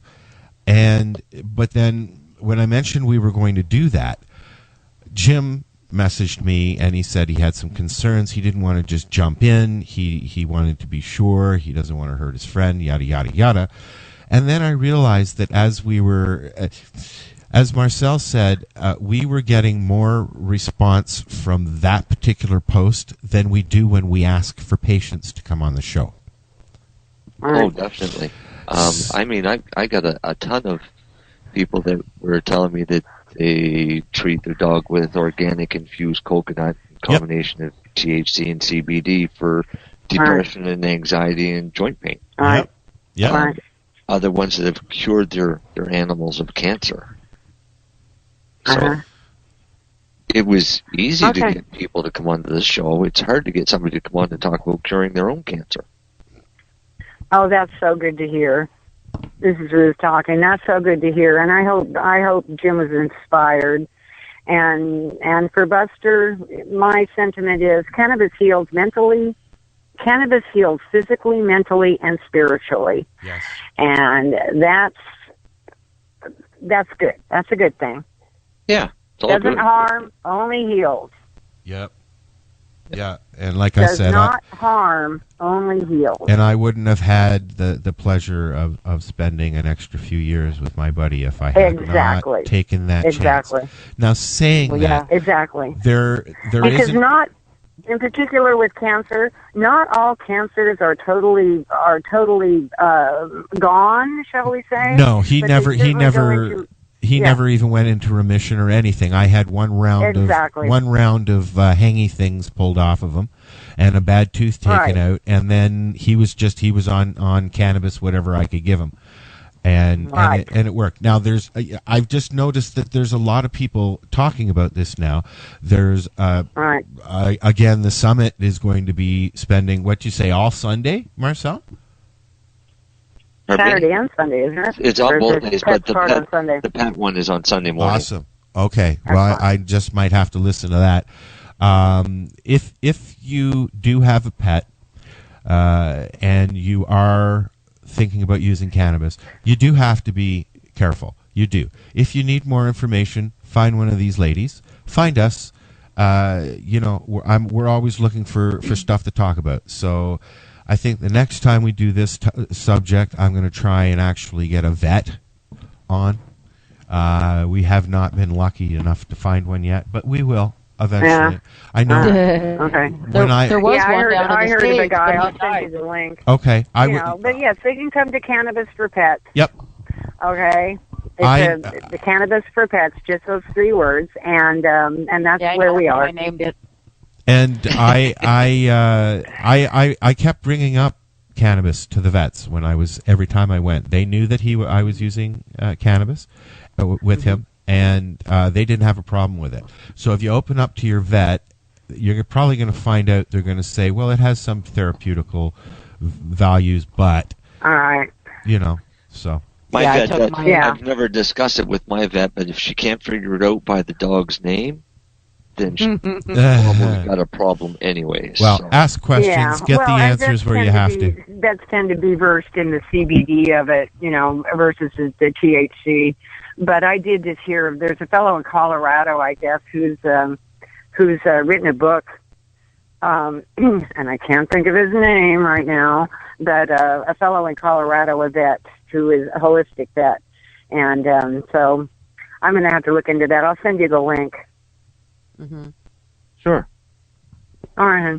We'll share the link. We'll share the link, and I will also share my thanks to Ruth and Charlie for being on the show. Hopefully Lori's computer will get fixed soon. And well, I hope she's listening. Hi, Lori. No doubt. If she's got a computer or a way to listen, she listens. Everybody in the chat room, thank you very much. We're going to say goodnight and listen to some Tubby Love. Come back to the garden. This is the 420 Radio Show. We'll be back next week. Good night. Good night. Thank you. Good night. Good night. Bye, everybody.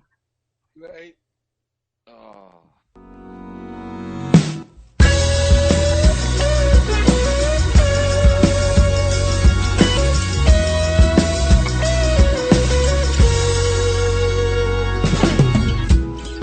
Every man must leave the garden, every woman must leave, and every man will be forsaken, and every woman must bleed, but everything will be forgiven when you get back home. Everything that once was broken is now completely whole, completely whole, completely whole, completely whole, completely whole, yeah, completely whole, completely whole. So come back home. So come back home. So come back home. Come back home.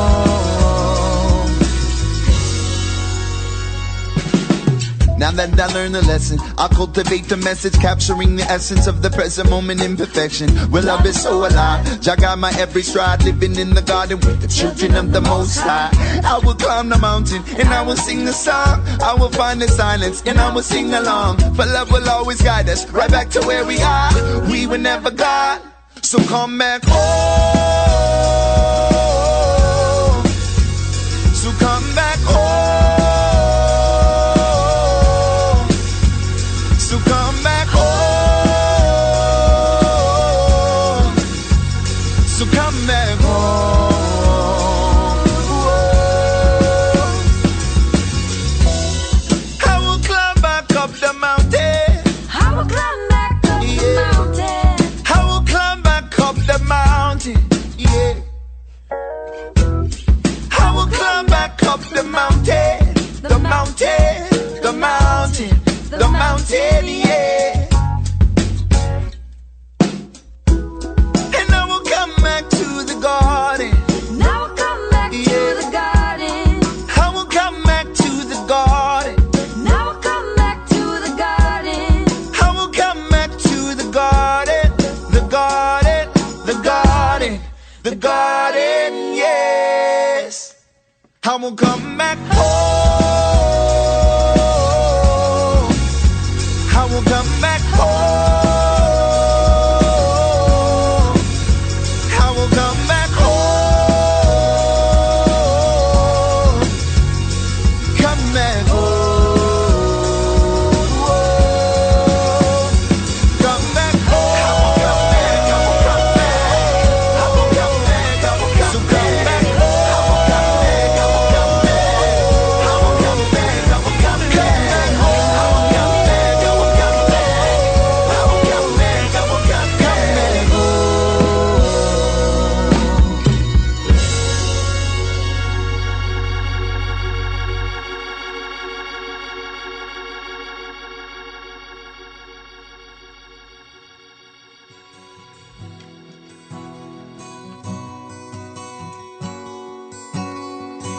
I will come back home. Yeah. I will come back home. Yeah. I will come back home. Yeah. I will come back